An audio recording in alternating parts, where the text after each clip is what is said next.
හරි. එහෙනම් ආයිබෝන් පුතේ හැමෝටම අපි දැන් දෙවෙනි පාඩම PS වල දෙවෙනි පාඩම තමයි සාකච්ඡා කර කර හිටියේ. එතකොට දැන් ජූලි මාසෙටත් ඕගොල්ලන්ට ඊළඟට ලැබෙන්න තියෙන නිබන්ධනය මේ දවස්වල ආයතන වලින් ගන්න පුළුවන් ඇවිල්ලා දැන් ළමයි අරන් යනවා. මේ අවිස්සාවේලි ළමයින්ට ආයතනයෙන් ටියුට් එක දෙන්නේ නැහැ. මොකද ඒගොල්ලන්ට අර සංචාරන සීමා ටික කේස් එක ටිකක් බලපාන හින්දා මේ ඒගොල්ලන්ගේ ටියුට් එක ගෙදෙට්ට වෙනවා. අර අන්තර් පළාත් සංචාරන සීමා බලපානවානේ ගොඩක් අවිස්සාවේලට යන ළමයින්ට. රත්නපුර බලන්ගොඩ ඒ ළමයින්ට ඇහැලියගොඩ ළමයින්ටත් එතකොට මට ඒ තොරතුරු වුවහම මට දාන්න පුළුවන් ටියුට් එක. රත්නපුර බලන්ගොඩ දෙකේ ආයතන වල ටියුට් තියෙනවා ගන්න පුළුවන්. එහෙම එන්න බැරි නම් ඇඩ්‍රස් එක දාන්න. එතකොට ඒවත් එවන්න පුළුවන්. හරි ඉතින් මේ ළඟ ළඟ ළමයි ටික ඉන්න හින්දා අවිල්ල ගෙනියන එක ලේසියිනේ. හරි එහෙමනම් අපි දැන් සමාජ වගකීම් තාම මේ කරන්නේ මේ ගිය මාසෙ දුන්න ටියුට් එකේ වැඩ දාම අපිට තියෙනවා ඉතුරු වෙලා. ඒ ටික තමයි අද කරන්නේ. તો මේ මාසේ ටියුට් එක ඕනේ නැහැ අද පන්තියට සම්බන්ධ වෙන්න. අපි තාම කරන්නේ පරණ එකනේ. දැන් පුතේ අපි කතා කරගෙන ආවා මේ සමාජ වගකීමක් ඇතුව ව්‍යාපාර කරනවා කියන්නේ මොකක්ද කියලා ටික කතා කරගෙන ආවේ. ඒකෙදි අපි කිව්වා මේ සමාජ වගකීම් කියන සංකල්පයෙන් කියන්නේ ව්‍යාපාරයක් කරද්දී අර ලාභයටනේ ඕනේ ව්‍යාපාරයක් යන්නේ. ලාභ ලබන්නනේ හැමෝම දඟලන්නේ. ඒ ලාභය කියන අරමුණට යන්න හැබැයි කාටවත් අසාධාරණයක් නොකර එහෙම නැත්නම් හැමෝටම සාධාරණයක් වෙන විදිහට හැමෝටම සාධාරණයක් වෙන විදිහට ව්‍යාපාර කරන්න කියන එකනේ. හරි එතකොට අපි සමාජ වගකීම් කියන සංකල්පය ගොඩක් දුරට කතා කරගෙන ආවනේ. දැන් සාරාංශය ගත්තොත් සමාජ වගකීමක් ඇතුව ව්‍යාපාර කරනවා කියලා කියන්නේ ව්යාපාර කරද්දී තමන්ගේ අයිතිකරුවගේ ලාභය ගැන විතරක් හිතන්න එපා. හැමෝටම සාධාරණයක් වෙන විදිහට. එහෙම නැත්නම් කාටවත් අසාධාරණයක් නොවන විදිහට තමන්ගේ ව්‍යාපාරය කරගෙන යන්න. ඒක තමයි සමාජ වගකීම් කිව්වහම මම කිව්වා අර නිර්වචන නම් මනම් කටපාඩම් කර කර මතක තියාගන්න ඕනේ නැහැ.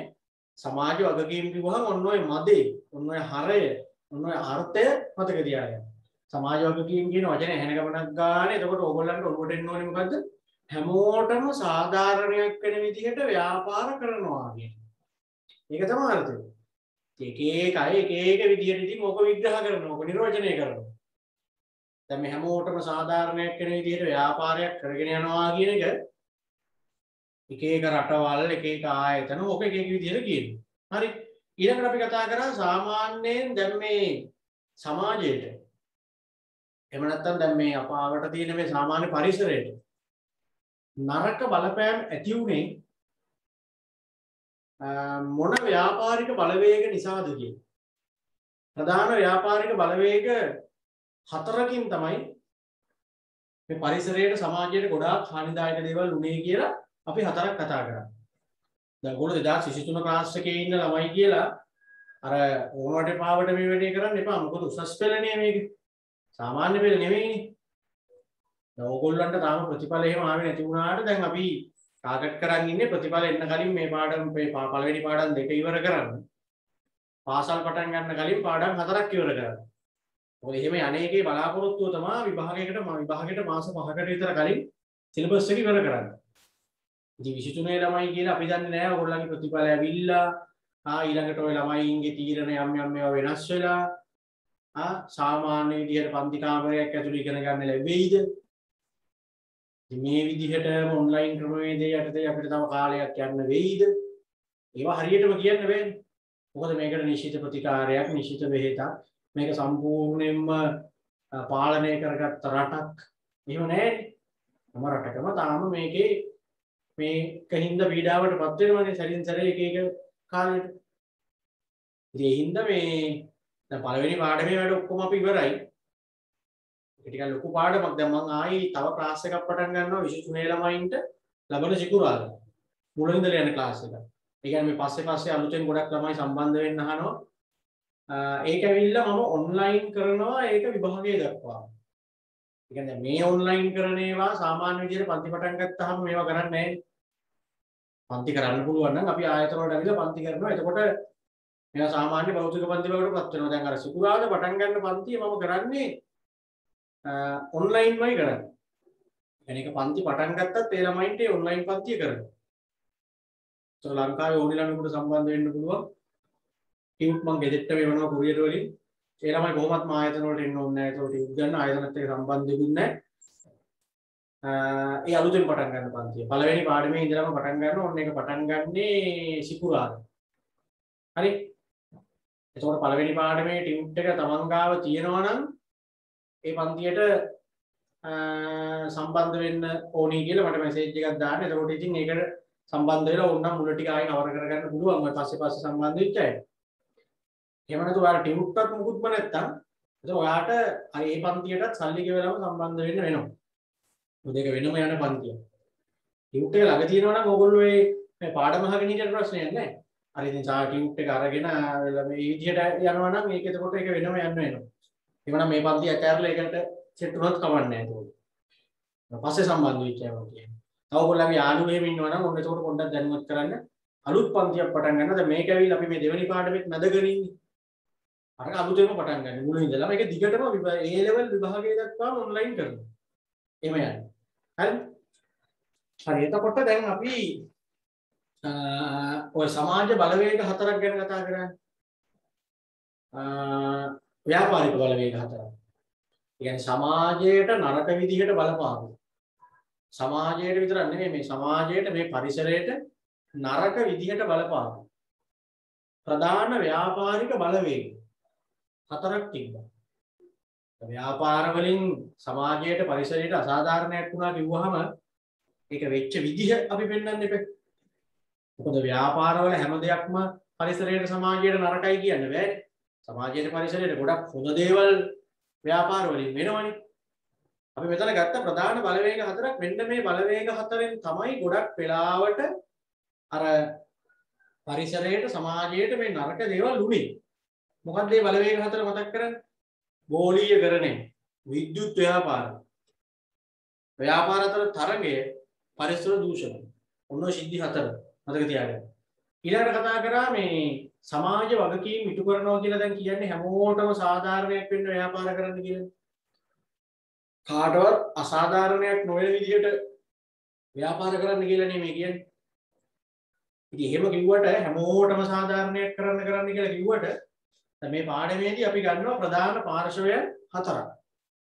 අපි මේකෙන් අරන් පෙන්නනවා ව්‍යාපාරයක් සමාජ වගකීම් ඉටු කරනවා කියලා කියන්නේ මෙන්න මේ හතර දෙනාට සාධාරණයක් කරන්න ඕනි ප්‍රධාන වශයෙන්. කවුද මේ හතර දෙනා? කියලා අපි ප්‍රධාන පාර්ශව හතරක් කතා කරා. පරිසරයට හා සමාජයට සාධාරණයක් කරන්න කිව්වා. සේවකයන්ට සාධාරණයක් කරන්න කිව්වා. තමන්ගේ ගනුදෙනුකරුවන්ට සාධාරණයක් කරන්න කිව්වා. අයිතිකරුවන්ට සාධාරණයක් කරන්න කිව්වා. මේ හතර මතක තියාගන්න. මේ මම කිව්වේ මේ පාඩමේ ගොඩක් තැන්වල හතර තියෙන ඒවා තියෙනවා. දැන් සමාජයේ පරිසරයේ බලපෑම් ඇති කරපු ප්‍රධාන ව්‍යාපාරික බලවේග කියලා එතන හතරක් තිබ්බනේ.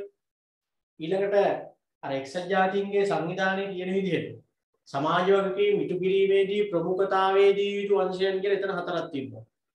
මානව අයිතීන්, සේවක අයිතීන්, ප්‍රජා සේවා, පරිසර ආරක්ෂාව එහෙම තිබ්බේ. ඊළඟට දැන් වුණාම සමාජ වගකීම් ඉටු කළ යුතු ප්‍රධාන පාර්ශවයන් මොනවාද කියලා. එහෙනම් අපි කාටද මේ සාධාරණය කරන්න ඕනේ? කා වෙනුවෙන්ද මේක කරන්න ඕනේ? මෙතන පාර්ශව හතරක් අරගෙන ඒ එක් පාර්ශවයට ඒ සමාජ වගකීම් ඉටු කරන්න ඕනේ විදිහ අපි කතා කරා. يعني මොනවද ඒ වෙනුවෙන් කරන්න තියෙන්නේ කියලා කතා කරා. හරිනේ? මට මතක විදියට ඒ ටික තමයි අපි අන්තිමට කතා කරලා නැවතුනේ. මට චුට්ටක් කියන්න මේ අද අපිට කතා කරන්න තියෙන්නේ කොතනද කියන්නේ?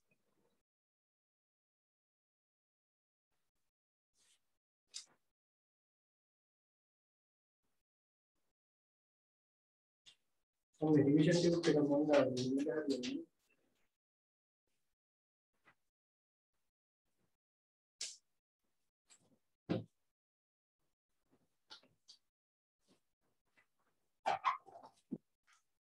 ඔයගොල්ලන්ට පිටුව කියන්නේ මොන පිටුවෙද කරන්න තියෙන්නේ කියලා අද පටන් ගන්න තියෙන තැන පොඩ්ඩක් කියන්න.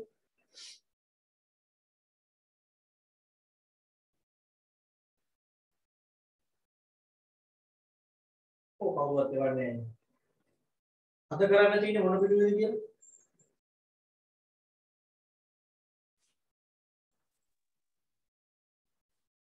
හතර වෙන පිටුවනේ.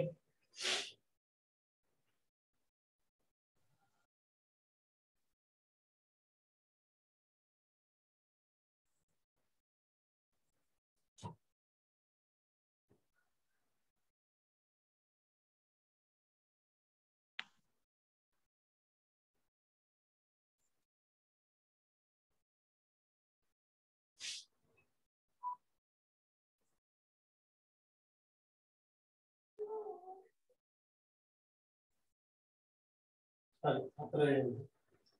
උඩගෙට මොනවා රිවිෂන් ටික කරන්න කියන්නේ අපිට හොයාගන්න.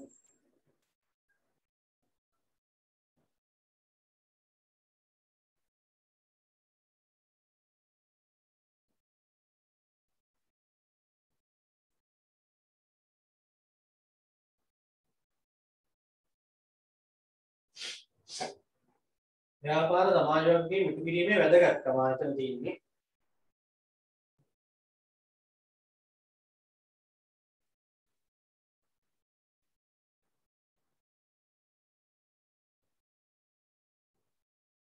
හරි දැන් ඔතන අපි කතා කරගෙන ආවනේ දැන් එතකොට සමාජ වර්ගකීම් කියන්නේ මොකක්ද ඒ විස්තර ටික කතා කරගෙන ආවනේ.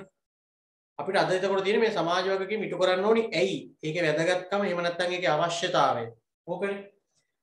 දැන් අපෙන් එක එක විදිහට අහන්න පුළුවන්. දැන් අපිට මේකෙදි ඉගෙනුවා ව්‍යාපාර කරද්දී හැමෝටම සාධාරණයක් වෙන විදිහට ඒ ව්‍යාපාරය කරන්න කියලා තමයි දැන් අපිට මේකෙන් මේ කියන්නේ. ඉතින් මේ උගන්වන්නේ ඒකනේ.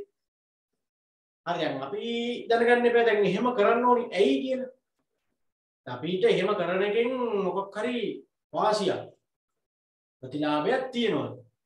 කියන්නේ දැන් කාටත් සාධාරණයක් වෙන විදිහට හැමෝටම සාධාරණයක් වෙන විදිහට ව්‍යාපාර කරා කියලා අපිට මොකක්ද ඇති වාසිය? මොකක්ද අපිට ඒකේ ඇති වැදගත්කම? අන්න ඒක අහන්න. වාසි වැදගත්කම් සමාජ වර්ගකීම් ඉටු කළ යුත්තේ ඇයි? ඒකේ විදිහට එන්න පුළුවන්. දැන් මට කියන්න පුතේ දැන් ඔන්න මම ව්‍යාපාරයක් කරගෙන යනවා මම කිසිම කෙනෙකුට අසාධාරණයක් නොවන විදිහට හැමෝටම සාධාරණයක් වෙන විදිහට තමයි මම දැන් මේ මගේ ව්‍යාපාරය කරගෙන යන්නේ. මං ඒ විදිහට බිස්නස් කරනවා නම් මොකද්ද මට මේකෙන් ඇතිවන ප්‍රතිලාභයක් කියන්නවනේ. දැන් මොකද අපි මුලින්ම ඉගෙන ගත්ත සමාජ වගකීම් ඉටු කරනවා කියන්නේ යම්කිසි ව්‍යාපාරයක්. කියන්නේ මේ වගේ දේවල් වලට අත ගහනවා කියලා කියන්නේ යම්කිසි ව්‍යාපාරයක්. ඒක ඇවිල්ලා ලාභ උපරිම කිරීම කියන සංකල්පයට පටහැනි වෙන එක.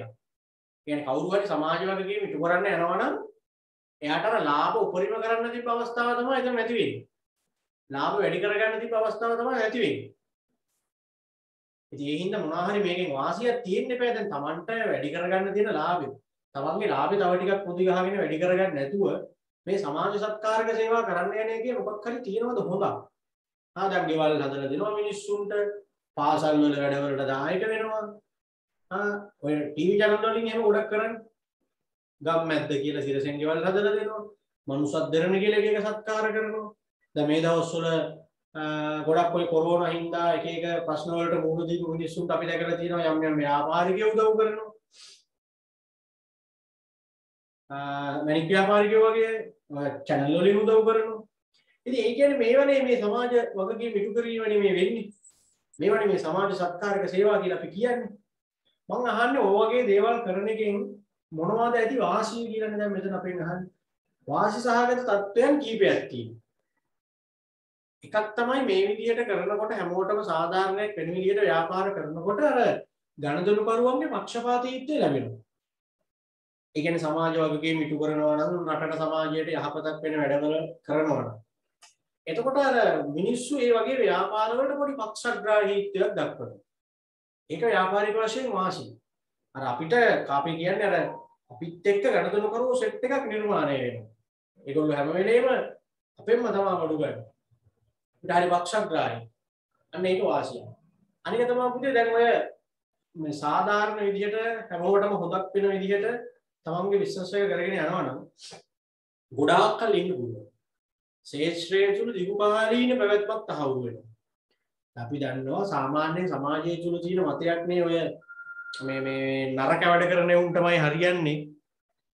මේ හොඳ වැඩ කරන උන් තමයි කෙලවෙන්නේ කියලා නිකන් මිනිස්සු කියනවානේ සමාජය තුල එහෙම පොඩි කතාවක්. අරක්කු 10 ජනා වැඩ කරන අරක්කු විකුණන කසිප්පු කරන පොඩු විකුණන උන්ට හරියනවා මේ දා වේල හම්බ කරගෙන යන දුප්පත් මිනිසුන්ට තමයි තේරෙම. එහෙම නිකන් තියෙනවා. හොඳ වැඩ කරන මිනිස්සුන් තමයි කියලා වෙන්නේ. නරක වැඩ කරන මිනිස්සුන්ට තමයි හරියන්නේ කියන්නේ. මිනිස්සු කියනවා ඔච්චර හරි මට නම් ඇහිලා තියෙනවා. ඔය එන්නේ මෙහෙමනේ එන්නේ. ඒ අසාධාරණ විදියට මොන වගේ දෙයක් කරා. අසාධාරණ විදියට වැඩ කරන මිනිස්සුන්ට ඒ අසාධාරණේ හරහා ඉක්මනට දිනු වෙන්න පුළුවන්. ඒක හරි. දැන් හිතන්න කසිප්පු කුරේ මිනිස්සයා කුලී වැඩ කරන මිනිහට වඩා ඉස්සරහින් ඉන්නවනේ. මේ මිනිස්සයා ඒක නීති විරෝධී වැරදි වැඩක් කරන්නේ. ඉතින් අර අනිත් මිනිස්සුන්ට වඩා හොර දිනු වෙනවා. ගංජා විකුණන මිනිස්සු, කුඩු විකුණන මිනිස්සු, කෝටිපති ව්‍යාපාරිකයෝ ඉක්මනට දිනු වෙනවා. ඉතින් ඒ හින්දා තමයි මිනිස්සු එහෙම කියන්නේ මේ නරක වැඩ කරන්නේ උන්ට හරියනවා කියලා. අර සාධාරණ විදියට දේ කඩයක් අරම්මනම් ඔය වගේ මොකක් හරි පොඩි දෙයක් කරන් ඉන්න මිනිස්සු හැමදාම එතන. එතන වෙන්නේ මේකයි. අර අපිට අර මිනිස්සු දිනු වෙනවා පේනවා තමයි. හැබැයි ඉතින් ඒ වගේම තමයි එකපාර සේරම නැති වෙලා යනවා. එකපාර ඔක්කොම ඉවර වෙනවා. උදාහරණයක් විදිහට හිතන්නකෝ දැන් අපි හිතමුකෝ කවුද මා කඳුරේ මදුස්. ප්‍රසිද්ධ චරිතයක්නේ. කුඩු විකුණලා නම්මනම් එන්න කතන්දර පාතාල නායකයෙක්. එතකොට මිනිහා සුඛෝපභෝගී ජීවිතයක් ගත කරන්නේ. මිනිහට මෙහෙත් ගෙවල් තියෙනවා, පිට රටත් ගෙවල් තියෙනවා, ලොකු හොඳ වාහන තියෙනවා. නිකන් හිතන්නකෝ අපි හැමෝම දඟලන්නේ ඕකටනේ දඟලන්නේ. ඕකනේ හීනේ. ලස්සන ගෙවල්, ලස්සන වාහන වෙන රටවල් වල යන්න සල්ලිනේ. එතකොට මා කඳුරේ මදුස් කියන පුද්ගලයා ඒ සියල්ල මුක්ති විඳින්නේ. සමහරට යා ජීවිතුන් අතර ඉන්න කාලේ එතකොට යා ඒ ජීවිතය ගත කරද්දී අර කතාව මිනිස්සු කියන්නේ නැති. බලන්න මුන් මේ කරන්නේ මේ වගේ වැඩේ වුණාට උන්ට හරියන හරියෑම ඔබ කියන්නේ. හැබැයි ඉතින් බලන්න මේ මිනිස්සුගේ ජීවිතෙත් නැති වුණා. හිරේ ගිහිල්ලා අර තිබ්බ දේපල රාජ සම්තක වෙලා අර සේරම ටික එකපාර නැතිලා කියන්නේ. ආදම විලේ සුදා කියලා කියන ඒත් එහෙමනේ. ඒ නරක වැඩ කරලා මිනිස්සු ඉක්මනට දියුණු වෙනවා. හැබැයි ඒ වගේම පැවැත්මක් නෑ. කොයි මොහොතක හරි සුකුසු ගාලා සේරම ඉවරයි. අර සාධාරණ විදියට මොනවා හරි කරන් යන මිනිස්සයා ඉක්මනට දියුණු වෙන්නේ නැහැ. හැබැයි ඉතින් හැමදාම මේ මිනිස්සයා ඒක ගොඩ කාලයක් ඒකේ ඉන්නවා. නෝකයි කතාව. ඒකද සමාජ වගකීම් ඉටු කරන එකේ වැදගත්කමක් තමයි ඒක. දීර්ඝකාලීන පැවැත්මක් තහවුරු වෙනවා. හරි.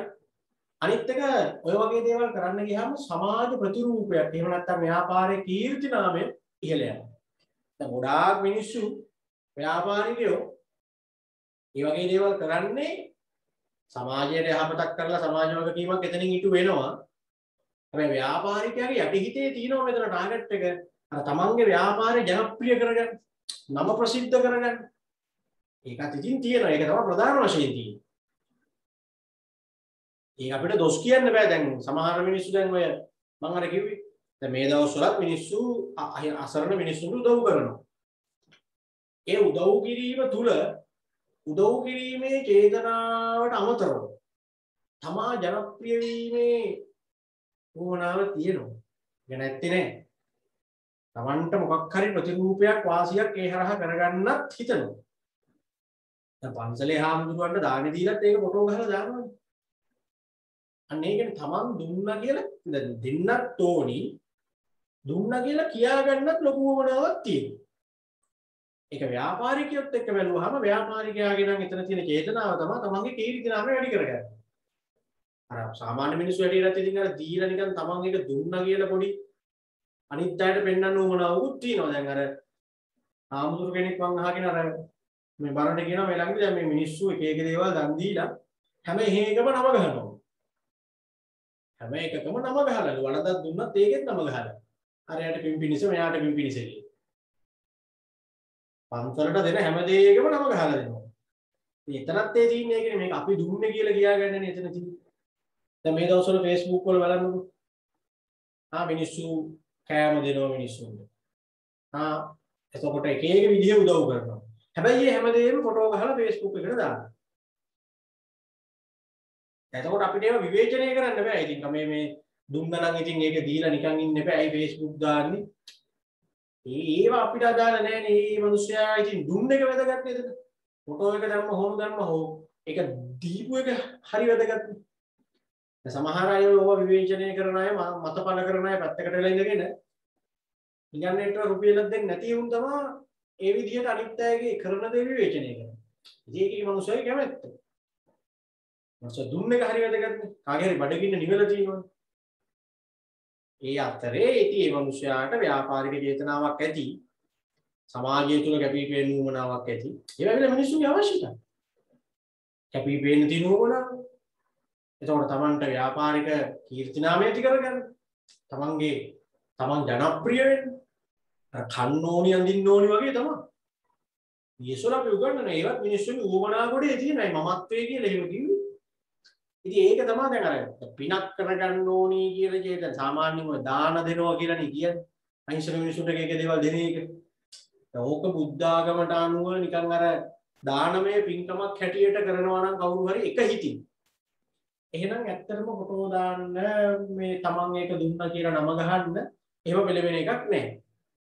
දැන් මෙතන අපි කියන්නේ ඒක අර ආගමික වශයෙන් ඇතිවෙච්ච චේතනාවක්ම නෙමෙයි. එහෙම පිනකුත් කරගන්න උවමනාවකුත් ඇති. හැබැයි අර වගේ ව්‍යාපාරික කරමුණුත් තියෙනවා. ඒක තමයි හැටි. යාර මං කියන පැත්තකටම වෙලා ඉඳගෙන ඒව විවේචනය කරන්න ඒවට ඇදකුද කියන්නේ. එහෙම අපිට බෑ. මොකද හැමෝම යම් කිසි ව්‍යාපාර කරන මිනිස්සු තමයි සමාජයට උදව් කරන්නේ. මේ මිනිස්සු ඒ වෙලේ කරන උදව්ව වැදගත්නේ. දැන් ධම්මික පෙරේරා මහරගම පිළිකාරෝ වල ස්කෑන් යන්ත්‍රයක් දුන්නා. එයා ඒක දුන්න එක කොච්චර වැදගත්ද? දැන් එයා ඒක දුන්නා කියලා ටීවී channel වල නිවුස් වල එහෙම පෙන්නුවොත් එහෙම මොන මිනිස්සු කියන්න පුළුවන් ඉතින් ඔබ දුන්නා නම් ආයි මොකද්ද ඉතින් ඔබ දුන්නා කියලා නිකන් එහෙම අවුලක් නෑ දීයන්.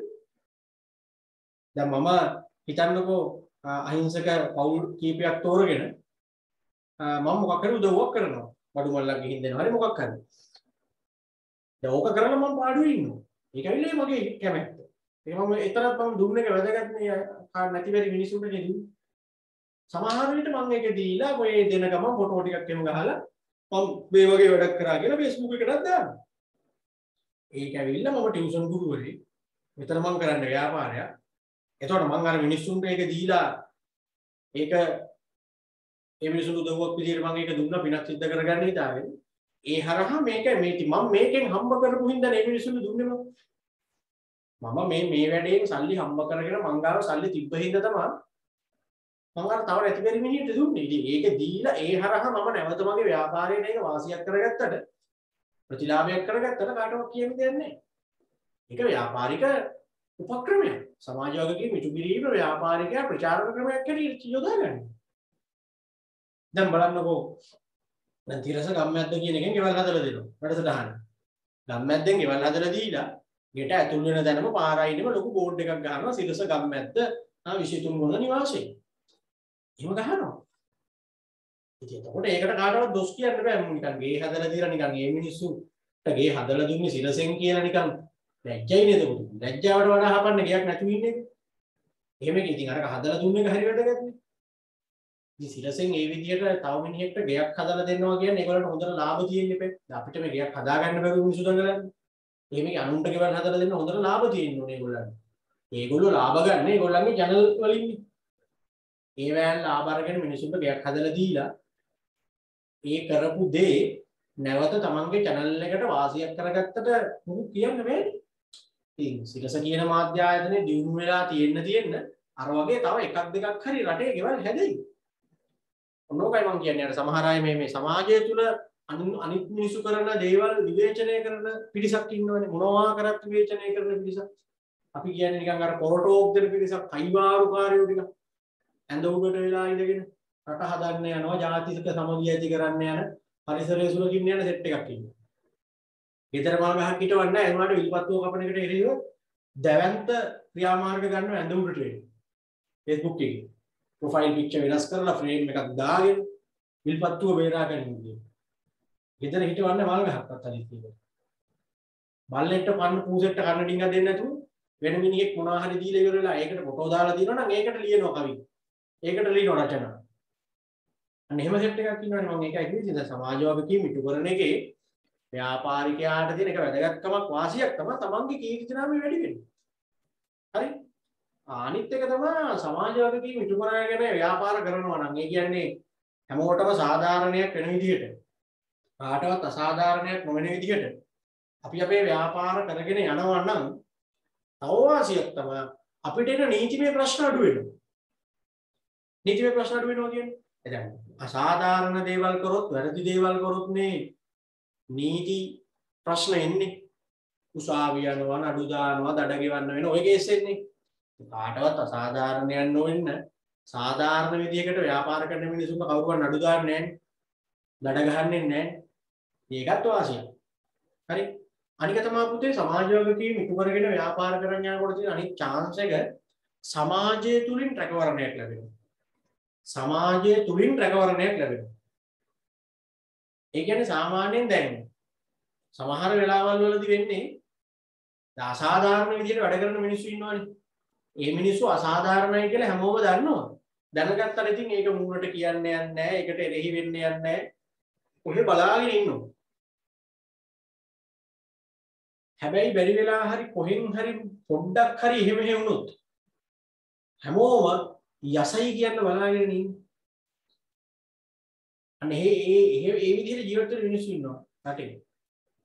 අනේ ඔක මැරිච් එකමයි හොඳ. බොහොම වෙච්ච එකමයි හොඳ. යසයි. ඒ මිනිස්සු එහෙම කියනවා කියන්නේ මේ මිනිස්සයා ඇත්තට හොඳ විදිහට ජීවත් වෙච්ච මිනිහෙක් නෙවෙයි නේද?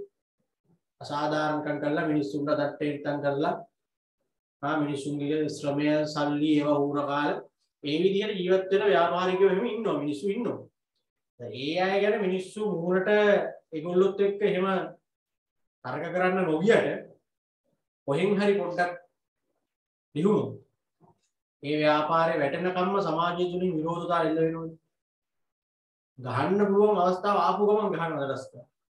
අර හැමෝටම සාධාරණයක් වෙන විදිහට සමාජයට රටට උදව් කරගෙන යන ව්‍යාපාරසී ඒ වගේ දේවල් වලට මොනවා හරි බලපෑමක් වෙන්න ආවත් සමාජය තුලින් රැකවරණයක් දෙනවා මේ ව්‍යාපාරවල.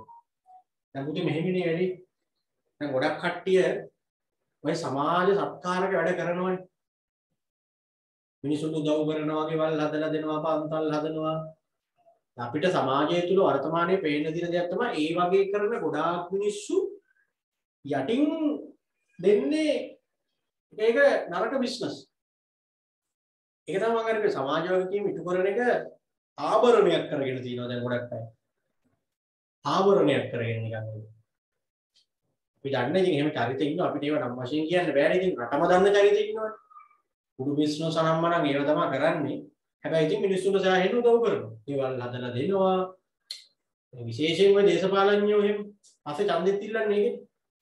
අර විදිහට උදව් කරලා සමාජය තුළ එතකොට මේ මිනිස්සයා සෑහෙන උදව් කරනවා කියලා නමක් හැදෙනවා. ඊට පස්සේ ඡන්දෙ ඉල්ලනවා. ඉල්ලපු ගමන් දිනනවා. එහෙමනේ ගොඩක් වෙන්නේ නිකන් අර නිකන් සුදුහුණු ගාන එකක් මේ සමාජ වගකීම් වලින් සිද්ධ කරගන්නවනේ මිනිස්සු. දැන් මේක අර තමන්ගේ තියෙන පව් හොද ගන්න මිනිස්සු මේක පාවිච්චි කරනවා. සදහැ අර ඇත්තටම අර හැඟීමෙන් චේතනාවකින් අර අපි කියන සදහැ සිතින් කියන මේ විදිහට මේ වගේ දේවල් කරන මිනිස්සුත් ඉන්නවා. ගොඩක් ව්‍යාපාරිකයෝ සමාජය තුලින් රැකවරණයක් ගන්න ආභරණයක් විදිහට නිකන් ගාඩ් එකක් විදිහට සමාජ වගකීම් තියාගෙන ඉන්නවා. ඒ කියන්නේ සමාජයට ගොඩක් මේ වගේ උදව් අනම්මනම් කරනවා. එතකොට වෙන්නේ සමාජය තුලින් යාව රකින්නනේ. අපි හිතමුකෝ සාමාන්‍යයෙන් මේ විදිහට සෑහෙන උදව් කරගෙන මේ විදිහට කරන් යන අයට මිනිස්සු හරි කැමතියිනේ. ඒ වගේ කෙනෙක් ඉන්න එක වැදගත්නේ. ඔයගොල්ලන්ගේ ප්‍රදේශයේ වැඩි මුදලාරි කෙනෙක් ඉන්නවා කියලා හිතන්නකෝ පොයට දන්සල් දෙනවා, වෙසක් එකට තොරන් ගහනවා, මියුසිකල් ගහනවා අවුරුද්දට යාගේ ගානේ. එතකොට මිනිස්සු ආදරේ මේ ප්‍රදේශයේ මිනිස්සුගේ මිනිස්සුන්ට. මේ මිනිස්සුයා තමයි ඉතින් හිටලා මියුසිකල් එකක් හරි ගහන්නේ, දන්සලක් හරි දෙන්නේ. ඉස්කෝලේ මොනවා හරි කරන්න ගියත් උදව් කරනවා.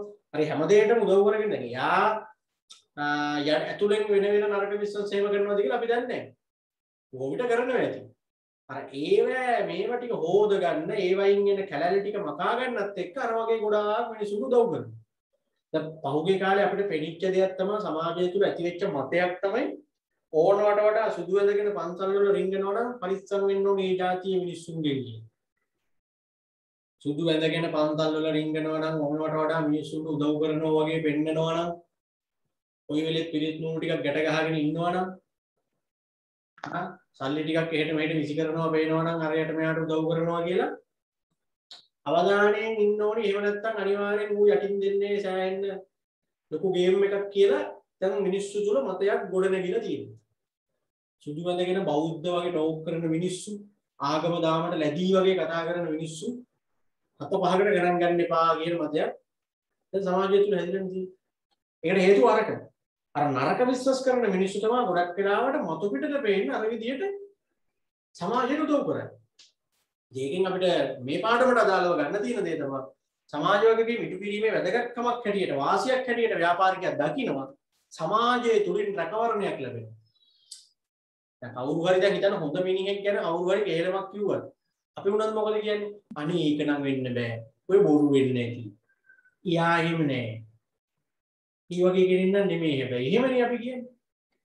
දැන් අර වගේ නිකන් අර නරක වැඩම කරන මිනිහෙක්ට කවුරු හරි බොරුවට කිව්වත් මොන්න මම මෙහෙම දෙයක් කරලා කියලා මොකද අනිත් ඒවා කියන්නේ? වෙන්නේ නැති දුවේ જાතිය තමයි. අනිවාර්යෙන් කරන්නේ නැති.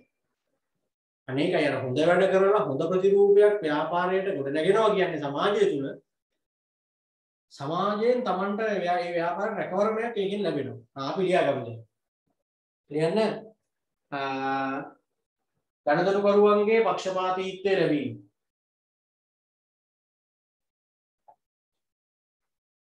දැන් මේ කියන්නේ සමාජ වගකීම් ඉටු කිරීමේ වැදගත්කම් ටික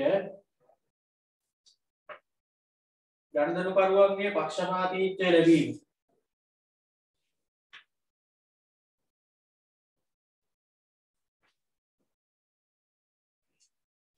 ළඟට ව්‍යාපාරයේ කීර්තිනාමයේ අනිරග්‍රහ ප්‍රතිරූපය වර්ධනය වීම.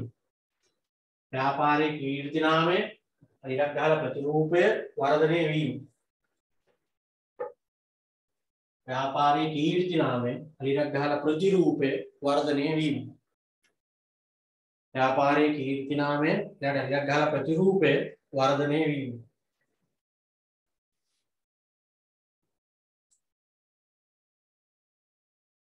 ළඟට ව්‍යාපාර කටයුතු කරගෙන යාමේදී සමාජයෙන් සහාය ලැබීම.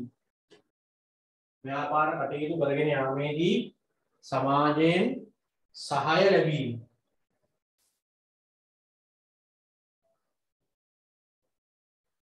ව්‍යාපාර කටයුතු කරගෙන යාමේදී සමාජයෙන් සහාය ලැබීම.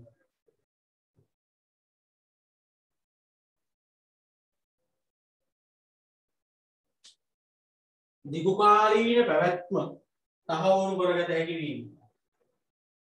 දිගුකාලීන පැවැත්ම තහවුරු කරගත හැකි වීම.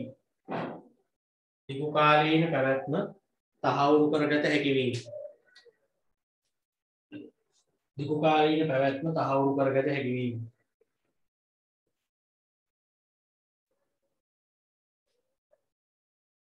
දිගුකාලීන පැවැත්ම තහවුරු කරගත හැකි වීම.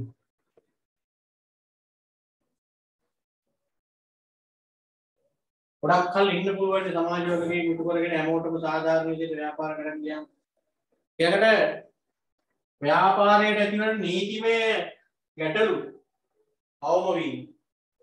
ව්‍යාපාරයට ඇතිවන නීතිමය ගැටලු අවම වීම. නීතිමය ගැටලු අවම වීම.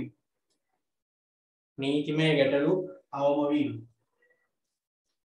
ව්‍යාපාරයට ඇතිවන නීතිමය ගැටලු අවම වීම. නීතිමය ගැටලු අවම වීම. නීතිමය ගැටලු අවම වීම.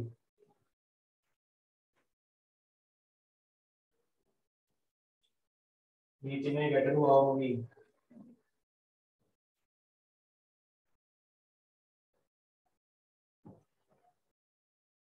හරි.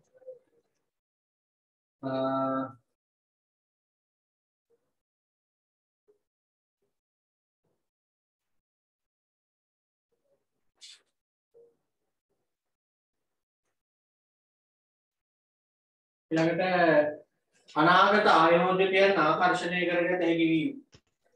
අනාගත ආයෝජකයන් ආකර්ෂණය කරගත හැකි වීම. අනාගත ආයෝජකයන් ආකර්ෂණය කරගත හැකි වීම. අනාගත ආයෝජකයන් ආකර්ෂණය කරගත හැකි වීම. අනාගත ආයෝජකයන් ආකර්ෂණය කරගත හැකි වීම.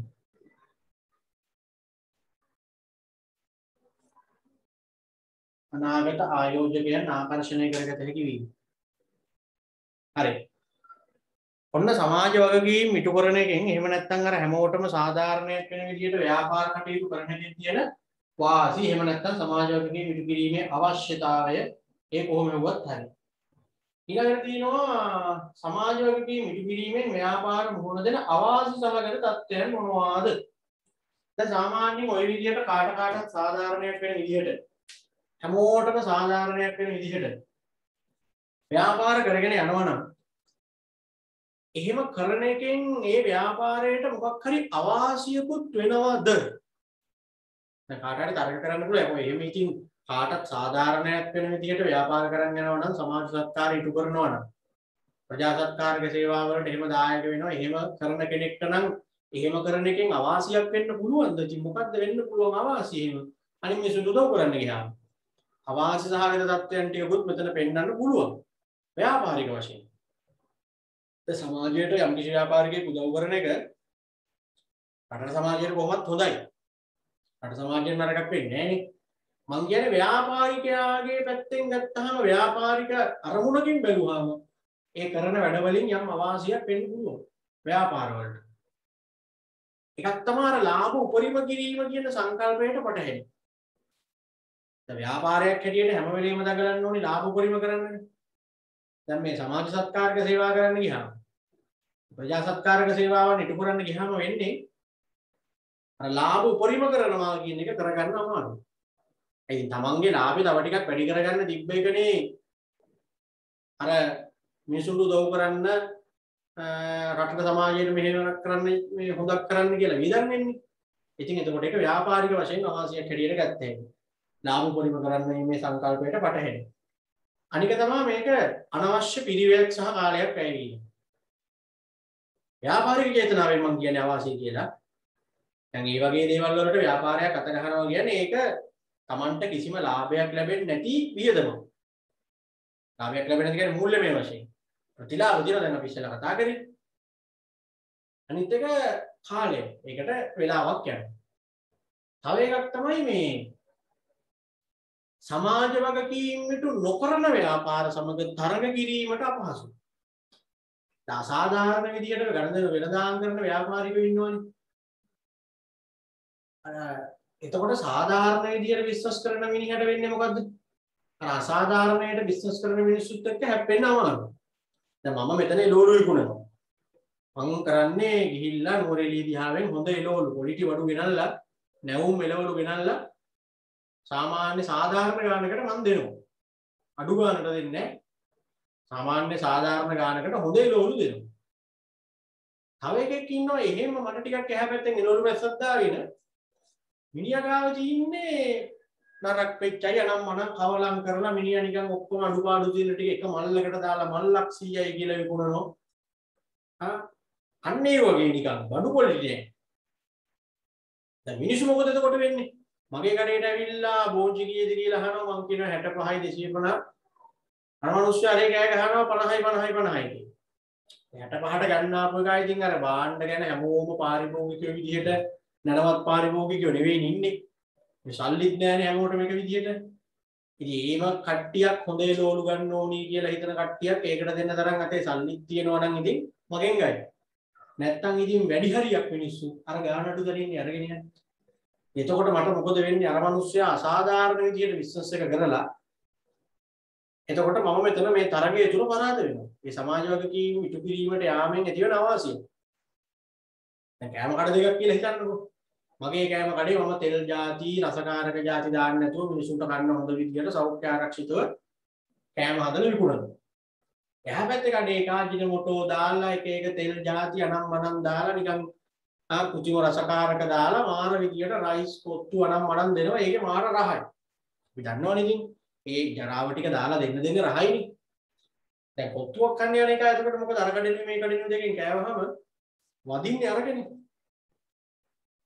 ඒ වුණත් ඉතින් කන්නේ දැනනේ. මේවා ඉතින් තියෙන්නේ නරක දේවල් රසකාරක තෙල් වැඩි අරක මේක කියලා දැන නිකන් රසට සැරට තියෙන දැනක ඉන්නේ කොත්තුවක් වුණා කන්නේ රයිස් එකක් අරගෙන. අජිනමොටෝ දා කන්න හොඳ නැහැ කියලා දන්නවා. අජිනමොටෝ දාලා දෙනකොටනේ රසට තියෙන්නේ. එහෙම කඩවලට මිනිස්සු යන්නේ. එතකොට අර සාධාරණ විදිහට කඩේ කරන එකට. අර ඉතින් තමන්ගේ සෞඛ්‍ය තත්ත්වය ගැන හිතලා නම්මනම් අර ලෙඩ රෝග ගැන ඒවෙන් ආරක්ෂා වෙන්න ඕනි කියලා හිතලා නිකන් අර ඉන්න මැදි වයසේ සෙට් එක වගේ ඒ කඩෙන් කයි. තරුණ පරම්පරාවේ උන් කොල්ලෝ කෙල්ලෝ ටික කොහොම අර රසට දෙන කඩෙන් තමයි කන්නේ. ඒක මේ සමාජ වගකීම් ඉටු කරගෙන ව්‍යාපාර කරනකොට එන අවාසියක්. මොකද අවාසිය කිව්වේ සමාජ වගකීම් ඉටු නොකරන ව්‍යාපාර සමග තරඟ කිරීමට අපහසු වීම. හරිනේ? ඒක. අනික තමයි මේකේ ඊළඟ එක සමාජය තුලින් අනවශ්‍ය බලපෑම් වෙනවා. ඔයගොල්ලෝ දන්නවනේ අර නිකන් ඇදගෙන නානවා කියලා කියන්නේ. ඉල්ලම් කෑම කියලා කියන්නේ. ඔය රටේ සමාජයක එක එක ඒවා කරන්න ගියාම පොඩි ඉල්ලම් කෑමේ තත්ත්වයක් තියෙනවා. මේ ඇදගෙන නෑවා වගේ සිද්ධ වෙනවා ඊට පුරම. මේ මිනිස්සු උදව් කරන්න ගියාම නිකන් වෙන දේවල් හොඳ කරන්න ගිහින්. ඒක මෙතනක් තියෙනවා. දැන් මෙහෙම ඉතින් මම සාමාන්‍යයෙන් හැම මාසෙකම යම් පුද්ගලයන් පිරිසක් තෝරගෙන ඒ මිනිසුන්ට බඩු මල්ලක් ගිහින් දෙනවා. හරිද? එහෙම කරගෙන ආවා කියලා හිතන්නකෝ. දැන් මොකද මම ව්‍යාපාරිකයෙක් ඉඳලා මට ලාභ තියෙනවා නම් මම ඒ ලාභයෙන් අනිත් මිනිසුන්ට උදව්වක් කරන්න ඕනි කියලා හිතලා අර විදියට ගෙවල් පහක් තෝරගෙන මේ ගෙවල් පහට මම බඩු මල්ල ගානේ දෙනවා කියලා නිකන් හිතන්න. බඩු මල්ල ගානේ මම දෙනවා. දැන් මට එක මාසයක මේ වැඩේ කරගන්න බැරි වෙනවා. මොකද මම ව්‍යාපාරණයක් නේ කරන්නේ. බිස්නස් කිව්වහම මට කාලයකදී ලාභ වගේ තමයි සමහර කාලවලදී අලාභ පාඩු සිද්ධ වෙන්න පුළුවන්. අපි දන්නවා මේ කාලේ මේ කොරෝනා සීසන් එකේ ගොඩක් ව්‍යාපාර වලට වෙනද වගේ නේ. ඒ තිබ්බ ලාභ නැති වෙලා බිස්නස් අඩු වෙලා සමහර ව්‍යාපාර වැහිලා එහෙම තියෙනවනේ. ඉතින් ඒ වගේ කාලෙක අර මම බඩු මල්ලක් දුන්නා ගෙවල් පහකට. දැන් මට මේ මාසේ ඒ බඩු මල්ල දෙන්න බෑ. මන් දෙන්නේ නැහැ. දැන් මොකද වෙන්නේ? අර මෙච්චර කල් මං දීපු එක ගැන නෙවෙයිනේ දැන් කියවන්නේ. දැන් මේ එක මාසයක් දෙන්න බැරි වෙච්ච එක තමයි ලොකු. ඒක තමයි කියවන්නේ දැන් මේ මිනිස්සු. ඒ කියන්නේ මම මේ උදව් කරන්න මං ගියේ. අන්තිමට නිකන් ඉල්ලම් කෑවා. උදව් කරන්න ගියාම නිකන් මිනිස්සු හිතනවා ඒ නිකන් ඒක අපි කළ යුතු රාජකාරියක් වගේ. හරි? නිකන් ඒක නිකන් අපි අනිවාර්යෙන් කරන්න ඕන දෙයක් වගේ වෙනවා ඊගාවට. උදාහරණයක් හැටියට ඔයගොල්ලන්ගේ ගෙදර හිතන්න කාගේ හරි පවුලකට එහෙම නැත්නම් ඔයගොල්ලන්ගේ ගෙදරට එන යම් යම් නෑදෑයන්ට අවුරුද්දට හැමදාම ඔයගොල්ලන්ගේ තාත්තා රෙදි අරන් දෙනවා. ඇඳුම් අරන් දෙනවා. මේ යම් යම් පිරිසක් ඉන්නවා ඒගොල්ලන්ට ඔයගොල්ලන්ගේ තාත්තා හැමදාම ඇඳුම් අරන් දෙනවා අවුරුද්දට. ආවහම දෙනවා තෑගි විදියට. එක අවුරුද්දක තාත්තට මේක දෙන්න බැරි වෙනවා. මෙච්චර කල් හැම අවුරුද්දකම දුන්නා. ඇඳුම් ඕනේ නැහැ. ඔයගොල්ලන්ගේ තාත්තා හැම අවුරුද්දකම කොහොම නෑදෑයන්ට එන්න කියලා කෑම වේලක් දෙනවා කියලා හිතන්න. හරි. එක අවුරුද්දක තාත්තගේ බිස්නස් පාඩු වෙලා හරි මොකක් හරි හේතුවක් මත ඔක දෙන්න බැරි වෙනවා. එක දිගට අවුරුදු 10ක් විතර දුන්නා. එක අවුරුද්දක බැරි වෙලා. දැන් අර දුන්න 10 ගැන නෙවෙයිනේ කියවන්නේ. දුන්න නැති එක තමයි මතක. එහෙමනේ මිනිස්සු. දැන් හරි ගිහිල්ලානේ දැන් ඉතින් අපි ඕනේ නැහැනේ. දැන් මෙච්චර කල් නම් අපිට කන්න එහෙම දුන්නා දැන් මේ පාරේ ඒව නැහැනේ. දැන් අපිට වඩා කට්ටිය ඉන්නව ඇතිනේ. ඔන්න ඔහොමනේ මිනිස්සු. අර දුන්න 10 ගැන නෙවෙයිනේ කියවන්නේ. එකක් දුන්න නැති වුණාම ඒක අල්ලගෙන තමයි ගෑ ගන්න. ඒකයි මම අර කිව්වේ හොඳ කරන්න ගියාම අර සමාජයට රටට උදව් කරන්න ගියාම මිනිස්සුන්ට උදව් කරන්න ගියාම අර ඉල්ලම් කෑමේ ස්වභාවයක් සමහර විට පේනවා. මම කිව්ව උදාහරණ වලින් ඒක පැහැදිලි වෙනවා. දැන් ඔයගොල්ලන්ගේ ගෙදර මොනවා හරි හැදුවහම දැන් ඔය ගෙවල් වල අම්මලා ගාව ඔය වැඩි දිනවනේ. හරි. ගෙදර කුස්සියේ මොනවා හරි හැදුවහම ඕකේ එහා පැත්තේ ගෙදරත් එක්ක ටිකක් මාරු කරගන්න සීන් එහෙම තියෙනවා. ඔයගොල්ලන්ගේ ගෙදර මොනවා හරි විශේෂ කෑමක් හැදුවොත් ඔන්න එහා පැත්තේ ගෙදරට දෙනවා. යන්නේලෙන් හරි කොහෙන් හරි කපොල් එකක් හදාගෙන හරි ඕක ඔය අම්මලා මාරු කරගන්නවා ළඟ ළඟ ගෙවල් වල. එක දවසක ඕක ඔයගොල්ලන්ගේ ගෙදර මොනවාද හදලා අර ගෙදරට දෙන්න බැරි වෙලා. අමතක වෙලා හරි ඉතින් හදපු ටික ඉවර වෙලා හරි එහා පැත්තේ ගෙදර දීලා නැහැ. පහෝදාට දැන් මොකද තත්ත්වේ? අන්න අර එහා පැත්තේ ගෙදර දැන් කතා කරන්නේ නැහැ. ගස්සගෙන යනවා. වෙනද වගේ නෑ නිකන්. ඒ මොකද? ඒ කියන්නේ දැන් අපේ ගෙදර මොනවා හරි එහෙම දෙයක් හැදුවම අනිවාර්යෙන් අර ගෙදරට දෙන්න ඕනේ. එහෙම තමයි මිනිස්සු හිතාගෙන ඉන්නේ. ඒකයි වැඩි හොඳ දේවල් කරන්න ගියාම උදව් කරන්න ගියාම නිකන් මිනිස්සු ඒක නිකන් අපි විසින් කළ යුතු දෙයක් බවට පත් කරගන්න මටත් එහෙම අනන්ත වෙලා තියෙනවා. අපි යම් යම් අයට එක එක තෑගි එහෙම දෙනවනේ එක එක අවස්ථාවන් වල. ඒතර ඒ වගේ අවස්ථාවක් වෙන හැම වෙලාවකම මම දෙයි කියලා බලාපොරොත්තු වෙනවා. දුන්න නැති වුණාම වනින්න. මූණට වනින්න තන තන වනින්න. ඉතින් ඒක අර එකපාරක් හරි දුන්න හින්දානේ එහෙම උනේ. කවදාම දෙන්නේ නැති මිනිස්සු ඉන්න උන්ට මොකක්ම කියන්නේ දෙන්නේ නැහැ කියලා දන්නවනේ. දැන් ඔයගොල්ලන්ගේ ගමේ අවුරුදු උත්සවයක් දැන් මගේ අපේ ගමේ අවුරුදු උත්සවයක් තියෙනවා. ඉතින් අවුරුදු උත්සවයක් තියෙනකොට හැමදාම ඉතින් අපේ ගෙදරටත් ඔය කුල්ලු ටික එනවා. ඇවිල්ලා මොනවා හරි උදව්වක් කරන්න කිව්වා මම ඉතින් සාමාන්‍යයෙන් පුළුවන් විදිහට උදව්වක් කරනවා. දැන් මේ අවුරුද්ද හිතන්නකො මම යම් කිසි දෙයකට අනුග්‍රහයක් දුන්නා කියලා. මම කියනවා මේ මෙන්න මේකේ ටැග් ටික මම අරන් දෙන්නම්. ඔන්න මම දැන් අනුග්‍රහයක් දැක්වුවා මේ පාර අවුරුදු උත්සවයේ. ඊළඟ පාර අවුරුදු උත්සවයේ කරනකොට ඉස්සෙල්ලාම එන්නේ කාගේ ගෙදරටද? අපේ ගෙදරට. ගිය පාරත් ඉතින් සර් දුන්නානේ. අර ටැග් ටික අරන් දුන්නේ. ඉතින් මේ පාරත් අපි මේ කරනවා ඒකයි මේ ආවේ. අන්න එතනනේ මිනිස්සුගේ වැරදි ඉතින් ගිය පාර දුන්නා කියලා ඒ මිනිහටම කරදර කරන්න ගිහින් හරියනවා. දැන් ගොඩාක් වෙලාවට මිනිස්සු තව මිනිස්සුන්ට උදව් කරන්න එපා වෙලා තියෙන්නේ ඕකයි. ඉඳලා හිටලා හරි එකපාරම මොකක් හරි එහෙම උදව්වක් කරාම මිනිස්සු නිකන් ඒක හැමදාම බලාපොරොත්තු වෙනවා. නිකන් ඒක හරියට නිකන් අර අපේ රාජකාරියක් වගේ. ඒක නොකොලොත් බණින මට්ටමක් ඇති. ඕක මේ ව්‍යාපාර වලටත් තියෙනවා. හරි? බිස්නස් කරන අයට තියෙනවා. දැන් අපි හිතමුකෝ දැන් ඔන්න කහවත්තේ අපි දන්නවා ගුරුගේ මැණික් ගහනවා තොරන්. හරි? කහවත්තේ ගුරුගේ මැණික් ගහනවානේ තොරන්. හැම පොසොන් එකටම ගහනවා. මං හිතන්නේ මේ වෙනකොට 55ක්ද කොහෙද වෙව්වා. අපි පොඩි කාලේ ඉඳලා මට මතකයි අවසාන වශයෙන් 55 වෙනි තොරණද කොහෙද තමයි ඔය අවසාන කාලේ චිප්පේ බොරවන වලට ගන්නේ. ඔය අතරමැද ආවා හිටපු ගමන් දුර්ගේ මාත්‍යා ඒ තොරන් ගහන්න නැති අවුරුදු ආවා. එයා ලෙඩ වෙලා එක අවුරුද්දට ගැහුවේ නැහැ. අර කහවත්තේ මොකක් හරි ඡන්ද කේස් එකකට කවුරු හරි මරුණා ඒ අවුරුද්දේ ගැහුවේ නැහැ. ඔබ තිබ්බා. ඉතින් මේ කොරෝනා දවස්වල කොහොමද බෑනේ. ඒ ගහපු නැති අවුරුදු වල හොඳට මතකයි මිනිසුන්ගේ වැඩි කහවත්ත ටවුන් එකේ ඉන්න හැම එකාගේම වැඩි ගුරුගේ මහත්තයර කරගෙන යනවා. මේ තොරන් ගහන්නේ දැන් ඉතින් ගහන්නේ මේ පාර ගන්න දන්තරක් නැහැ. මේ මිනිස්සයා දෙන්න ඕනිද එහෙම? තොරණක් ගහනවා කියන්නේ ලක්ෂ ගණනක් වේදම් කරලා මේ මිනිසුන්ට බලන්න ගහන දෙයක් නේ. මේ මිනිස්සුන්ට බෑ කියලා හිතුවොත් නිකන් ඉන්න පුළුවන් වෙන්නේ නැහැ. හදිසි බිස්නස් එකක් කරන්න. ඉතින් බිස්නස් වැඩිලා කවුද දන්නේ? මේ මිනිස්සුන් ඉඩ වෙලා ඔන්න ඕකයි වැඩි. ඒක පුතේ සමාජ වගකීම් ඉටු කරන්න යාමේ අවාසියක් හැටියට දෙනවා. සමාජය තුලින් අනවශ්‍ය බලපෑම් වෙනවා. ආලියුම් වෙනනම් අපි අවාසි ටික ලාභ උපරිම කිරීම යන සංකල්පයට පටහැනි වීම. ලාභ උපරිම කිරීම යන සංකල්පයට පටහැනි වීම. ලාභ උපරිම කිරීම යන සංකල්පයට පටහැනි වීම. ලාභ උපරිම කිරීම යන සංකල්පයට පටහැනි වීම.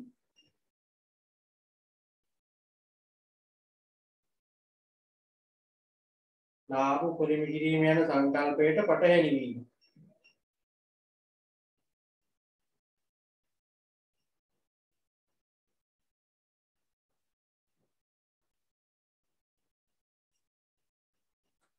ලාභ උපරිම කිරීම යන සංකල්පයට පටහැනි වීම. ඊළඟට පිළිවෙලක් සහ කාලයක්. පිළිවෙල සහ කාලය අපතේ යාම. පිළිවෙල සහ කාලය අපතේ යාම.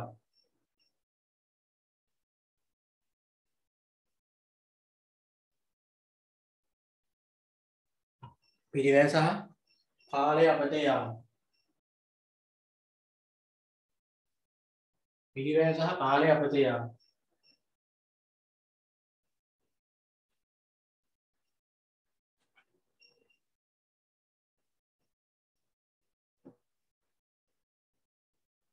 සමාජ වගකීමට නොකරන ව්‍යාපාර සමග තරඟ කිරීම අපහසු වීම. සමාජ වගකීම් ඉටු නොකරන ව්‍යාපාර සමග තරඟ කිරීම අපහසු වීම. සමාජ වගකීම් ඉටු නොකරන ව්‍යාපාර සමග තරඟ කිරීම අපහසු වීම. සමාජ වගකීම් ඉටු නොකරන ව්‍යාපාර සමග තරඟ කිරීම අපහසු වීම.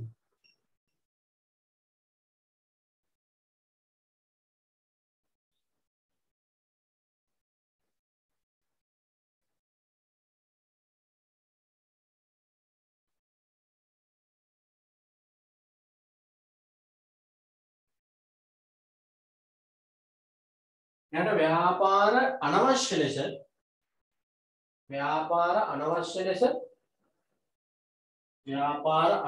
ලෙස සමාජයට බලපෑම් කිරීමට යොමු වීම.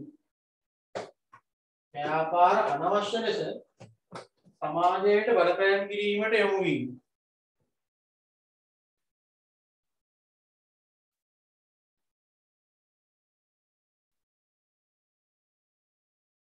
හරි. ඔන්න ඒකත් හරි. සමාජ වගකීම් ඉටු කිරීමේ අවාසිත් එතකොට ඔන්න දැන් අපි දන්නවා තියෙනවා කියලා. ඊළඟට අපිට තියෙනවා සමාජ වගකීම් ඉටු කරන බව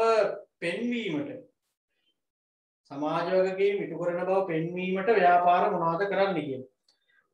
ඒ කියන්නේ ගොඩක් වෙලාවට මම ඔයගලන්ට අර කිව්වේ දැන් මිනිස්සුන්ට ගොමනා වෙලා තියෙනවා තමන් කාට හරි අර මොනවා හරි උදව්වක් ඒ වගේ දෙයක් කරන්න ඕනි. එහෙම කරා කියලා ඒක පෙන්වන්නත් ඕනේ. ගොඩාක් අයට ඒක තියෙනවා. මොකද ඒ වගේ මේ හැමෝම මිනිස්සුනේ. අර මුකුත්ම නොකරන පිරිසක් පැත්තකට ඇවිල්ලා විවේචනය කර හිටියට දැන් සමහර හිඟන්නේකට මොනවා හරි දෙයක් දීලා වුණත් ඒක තව කෙනෙකුට කියන්න මේ මිනිස්සුන්ට එහෙම ඕමනාවක් තියලා ඉන්නවා. සමහර අය එහෙම යන්නේ කරන්න තියෙන උදව් කරලා පාඩුවේ ඉන්නවා. සමහර අය එහෙම දේවල් කරලා ඒක ප්‍රසිද්ධ කරගන්න කැමති ඉතින් මෙතන ව්‍යාපාරික පැත්තනේ අපි කතා කරන්නේ බිස්නස් පැත්තෙන්. බිස්නස් පැත්තෙන් බැලුවහම කොහොමත් ඉතින් ව්‍යාපාරිකයා මේක අලවි උපක්‍රමයක් බවට පත් කර ගන්නවම තමයි. සමාජයට රටට උදව් කරනවා. ඒ උදව් කිරීම Tamanට ව්‍යාපාරික වශයෙන් වාසියක් බවට පත් කර ගන්න දඟලනවා. උඩක් නෑ නේද? එයාගේ ලාභය වැඩි කරගන්න තියෙන සල්ලි එයාගේ ලාභ උපරිම කරන්න තියෙන එක පැත්තකින් තියලානේ මේ දේවල් කරේ. ඒ හින්දා එයා ඒක පෙන්වන්න එක එක දේවල් කරනවා. ඒ මොනවද කියලා තමයි දැන් අපි මේ අහන්නේ. සමාජ වගකීම් ඉටු කරන බව පෙන්눔 කිරීමට ව්‍යාපාරිකයන් අනුගමනය කරන දේවල්. බලන්න මොනවද කියලා. එකක් තමයි වාර්තා කරනවා. වාර්තා කරනවා කියන්නේ මොනවද?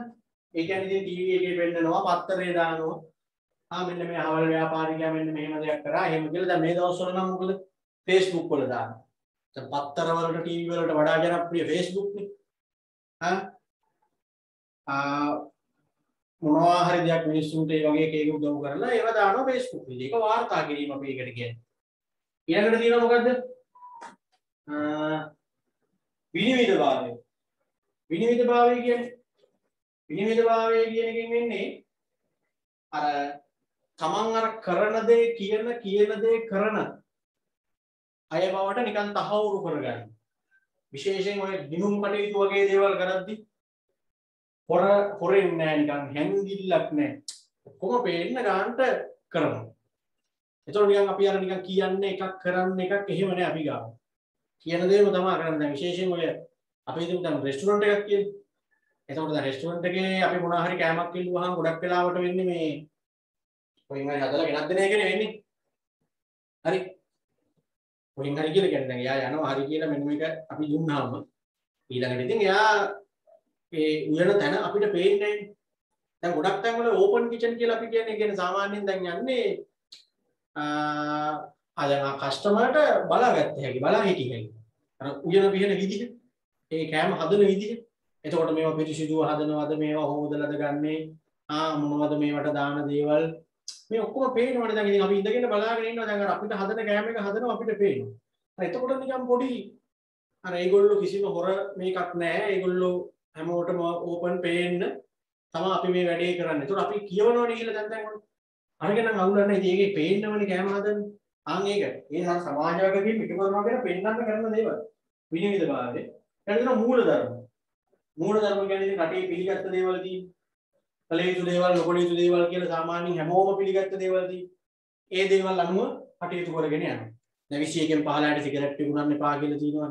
එහෙනම් ඉතින් ඒ ව්‍යාපාරිකයා ඇත්තටම 21කින් 15ට සිගරට් විකුණන්නේ නැහැ. ඒ රටේ තියෙන නීති රීති වලට අනුව රටේ හොඳයි කියලා පිළිගත්තු දේවල් තියෙනවා. හොඳ නැහැ කියලා පිළිගත්තු දේවල් තියෙනවා. මිනිස්සුන්ගේ ඒ තියෙන සංස්කෘතියත් එක්ක ආපු දේවල් තියෙනවානේ. ඒ අනුව වැඩේ කරගෙන යනවා. ඒ අනුව කටයුතු කරගෙන යනවා. හොඳ වැඩ කියලා දේවල් විතරක් කරනවා නරක දේවල් නොකර ඉන්න එක මූලධර්ම.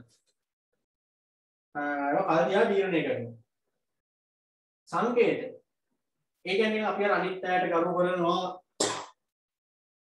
අපි සමාජයට උදව් කරනවා. අන්න ඒක පෙන්නන්න එක එක සංකේත පාවිච්චි කරනවා. දැන් මොනවා හරි දෙයක් කරාම ඒක කරේ මෙන්න මේ ව්‍යාපාරය තමයි මේක කරලා දීලා තියෙන්නේ. දැන් හොස්පිටල් එකකට ගිහින් බලන්න. ඒකේ එක එක ඒවා ගහලා තියෙන්නේ මෙන්න මේ අනුග්‍රහය. මෙයා සිද්ධාලේ ප්‍රේත මහත්තයාගේ වැඩ. ඒව ගහලා තියෙන යට. හරි. ඉතින් ඒව තමයි.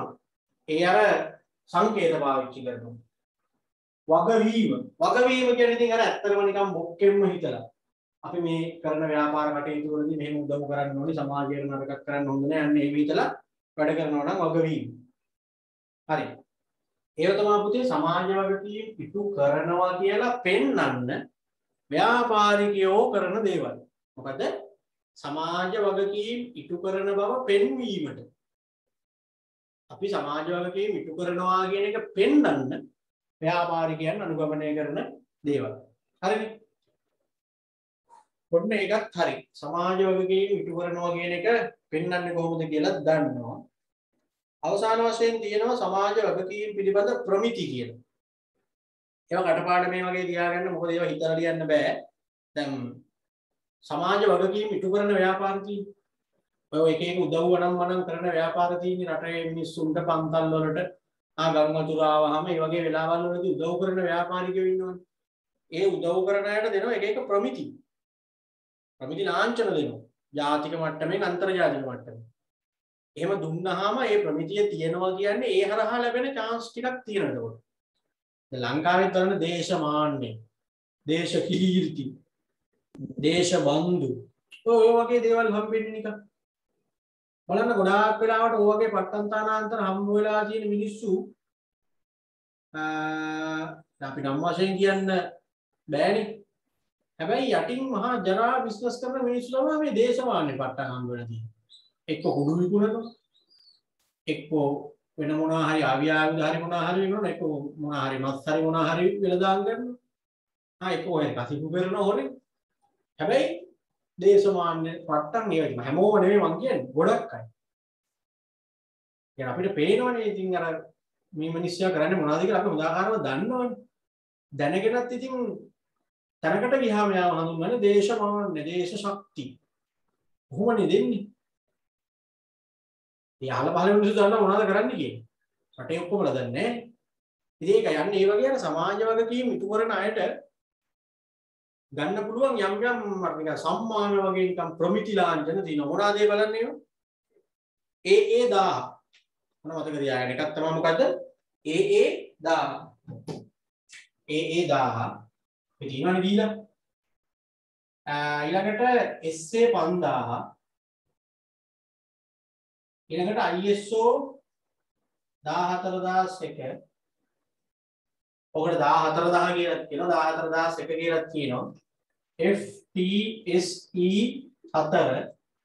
දැන් ඔන්න තව එකක් ඇවිල්ලා තියෙනවා ISO 26000. ඔය තමයි සමාජ වගකීම් ඉටු කරන ව්‍යාපාර වලට ගන්න පුළුවන් ප්‍රමිති ලාංඡන. අර අන්තිමට තිබෙන එක ඕගොල්ලන්ගේ ටියුට් එකේ නෑනේ. ඒක නිසා ඒකත් ලියා ගන්න. ISO 26000. ISO 26000. ISO 26000. ISO 26000. ඒකත් සමාජ වගකීම් ඉටු කරන ව්‍යාපාර වලට ගන්න පුළුවන් ප්‍රමිතියක්. හරි. ඊළඟට උතන පොඩි කොටු දෙකක් අස්සේ දීලා තියෙනවා ඔයගොල්ලන්ට අර අතිරේක දැනුමට වගේ කොමර්ස් කරන ළමයි BS කරන ළමයි ඉන්න මේවා දැනගන්න එපා. BS වල කොහොමද ටිකක් අර ප්‍රායෝගික පැත්තට තියෙන සායව අහනවා. මිහිකත සමුදුව කියන්නේ මොකක්ද? ඔක ගොඩක් වෙලාවට එන්නේ හිස්තැඹුර වගේ. ඒ උත්තරේ විදිහට හිස්තරට එන්න ඕනේ මිහිකත සමුදුව එතකොට. එහෙම අහනවා ගොඩක් අවුරුදු වල අහලා තියෙනවා. කෙලින්ම මේකයි තියෙන්නේ. පරිසරය ආරක්ෂා කිරීම සම්බන්ධයෙන් තියෙන එක්සත් ජාතීන්ගේ සංවිධානය. මොකද පරිසරය සුරැකීම සම්බන්ධව දැනට තියෙන එක්සත් ජාතීන්ගේ සංවිධානය තමයි මොකද්ද? මිහිකත සමුළුව කියලා කියන්නේ. ඒ ගන්න මතක තිබ්බම හරි. ඒ සමුළුවේදී ඇති වුණා givisුමක්. ඒකට කියනවා කියුතෝ සම්මුතිය. ඒක තමයි ඊළඟට තියෙන්නේ. කියුතෝ සම්මුතිය. ඔතන තව එකක් තියෙනවා. දැන් මිහිකත සමුළුව තමයි සාමාන්‍යයෙන් පරිසරය ආරක්ෂා කිරීම හා සම්බන්ධව ඇතිවෙච්ච පළවෙනි සමුළුව එක්සත් ජාතීන්ගේ සංවිධානය. පළවෙනි එකේ මිහිකත සමුළුව. ඒකෙන් පස්සේ ඒගොල්ලන්ගේ දෙවෙනි සමුළුව තිබ්බා. පළවෙනි එකේ මිහිකත සමුළුවනේ. ඒකෙන් පස්සේ ඒගොල්ලන්ගේ ඊළඟ සමුළුව දෙවෙනි සමුළුව තිබ්බා. ඒ දෙවෙනි සමුළුව තමයි රියෝ 20. දෙවෙනි සමුළුව තමයි රියෝ 20.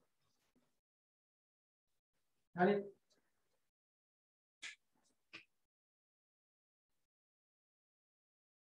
මේක මිහිකත සමුළුවම තමයි මිහිකත සමුළුවනේ පළවෙනි එක. ඒකෙන් පස්සේ තිබ්බ දෙවෙනි එක තමයි රියෝ 20. ඔයා මතක තියාගෙන ඉන්න කොමර්ස් කරන ළමයි මේ VS වලදී වැදගත් වෙනවා. පරිසරය සුරකීම සම්බන්ධව දැනට තියෙන එක්සත් ජාතීන්ගේ සංවිධානය මොකක්ද? මිහිකත සමුළුව. ඒක දෙවෙනි එක රියෝ 20. එහිදී ඇති කරගත්ත විවිසුමක් පරිසරය ආරක්ෂා කිරීම සම්බන්ධ එකඟතාවයකට ආව රටවල් ගොඩක් එකතු වෙලා. ඒකට කියනවා කියුතෝ සම්මුතිය. කියෝටෝ කියනවා කියුතෝ කියනවා. එක එක විදිහට කියනවා. කියුතෝ සම්මුතිය.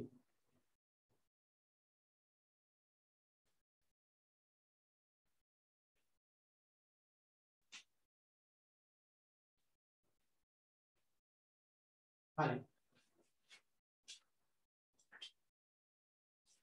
ඒක හරි. එහෙනම් සමාජ වගකීම් කියන කොටස ඉවරයි නේ. සමාජ වගකීම් කියන කොටස ඉවරයි. ඒකේ සාරාංශය තමයි උතන පස්වෙනි පිටුවේ යටම තියෙන දැන් සමාජ වගකීම් ඉටු කරනවා කියලා දැන් අපි මෙච්චර කතා කරා. එතකොට ඒකෙදී අපි කතා කරන්නේ ප්‍රධාන පාර්ශවයන් හතරක් ගැන. ප්‍රධාන පාර්ශවයන් හතරකට සමාජ වගකීම් ඉටු කරන්න ඕනි කියලානේ අපි කතා කරේ. ඒක තමයි ගොඩක් වෙලාවට ලියන පේපර් එකේ එහෙම ප්‍රශ්න විදිහට අහන්නේ. ඒක තමයි ඔය දීලා තියෙන්නේ. කවුද ඔය කියන පාර්ශවයන් හතර? එතකොට ගණදෙනුකරුවන්ට, අයිතිකරුවන්ට, සමාජයට සහ සේවකයන්. ඒ එක් එක් පාර්ශවයන් වෙනුවෙන් ව්‍යාපාරයක් හැටියට මොනවද කරන්න ඕනි කියලා අඩුම දෙක ගානවත් මතක තියාගන්න. මොකද ඔය එකක් තනි කෑල්ලක් අහන්නේ නැහැ VS වල. එලින් මහානවරන් ගන්න ව්‍යාපාරයක් සමාජ වගකීම් ඉටු කළ යුතු ප්‍රධාන පාර්ශවයන් සඳහන් කර. එමෙ එක් එක් පාර්ශවයන් වෙනුවෙන් ඉටු කළ යුතු වගකීම් දෙක බැගින් ලියන්න. එහෙමනේ අහන්නේ. එහෙම අහුවාම එතකොට අපිට ඔය ටික ලියන්න හැකියි. හරි.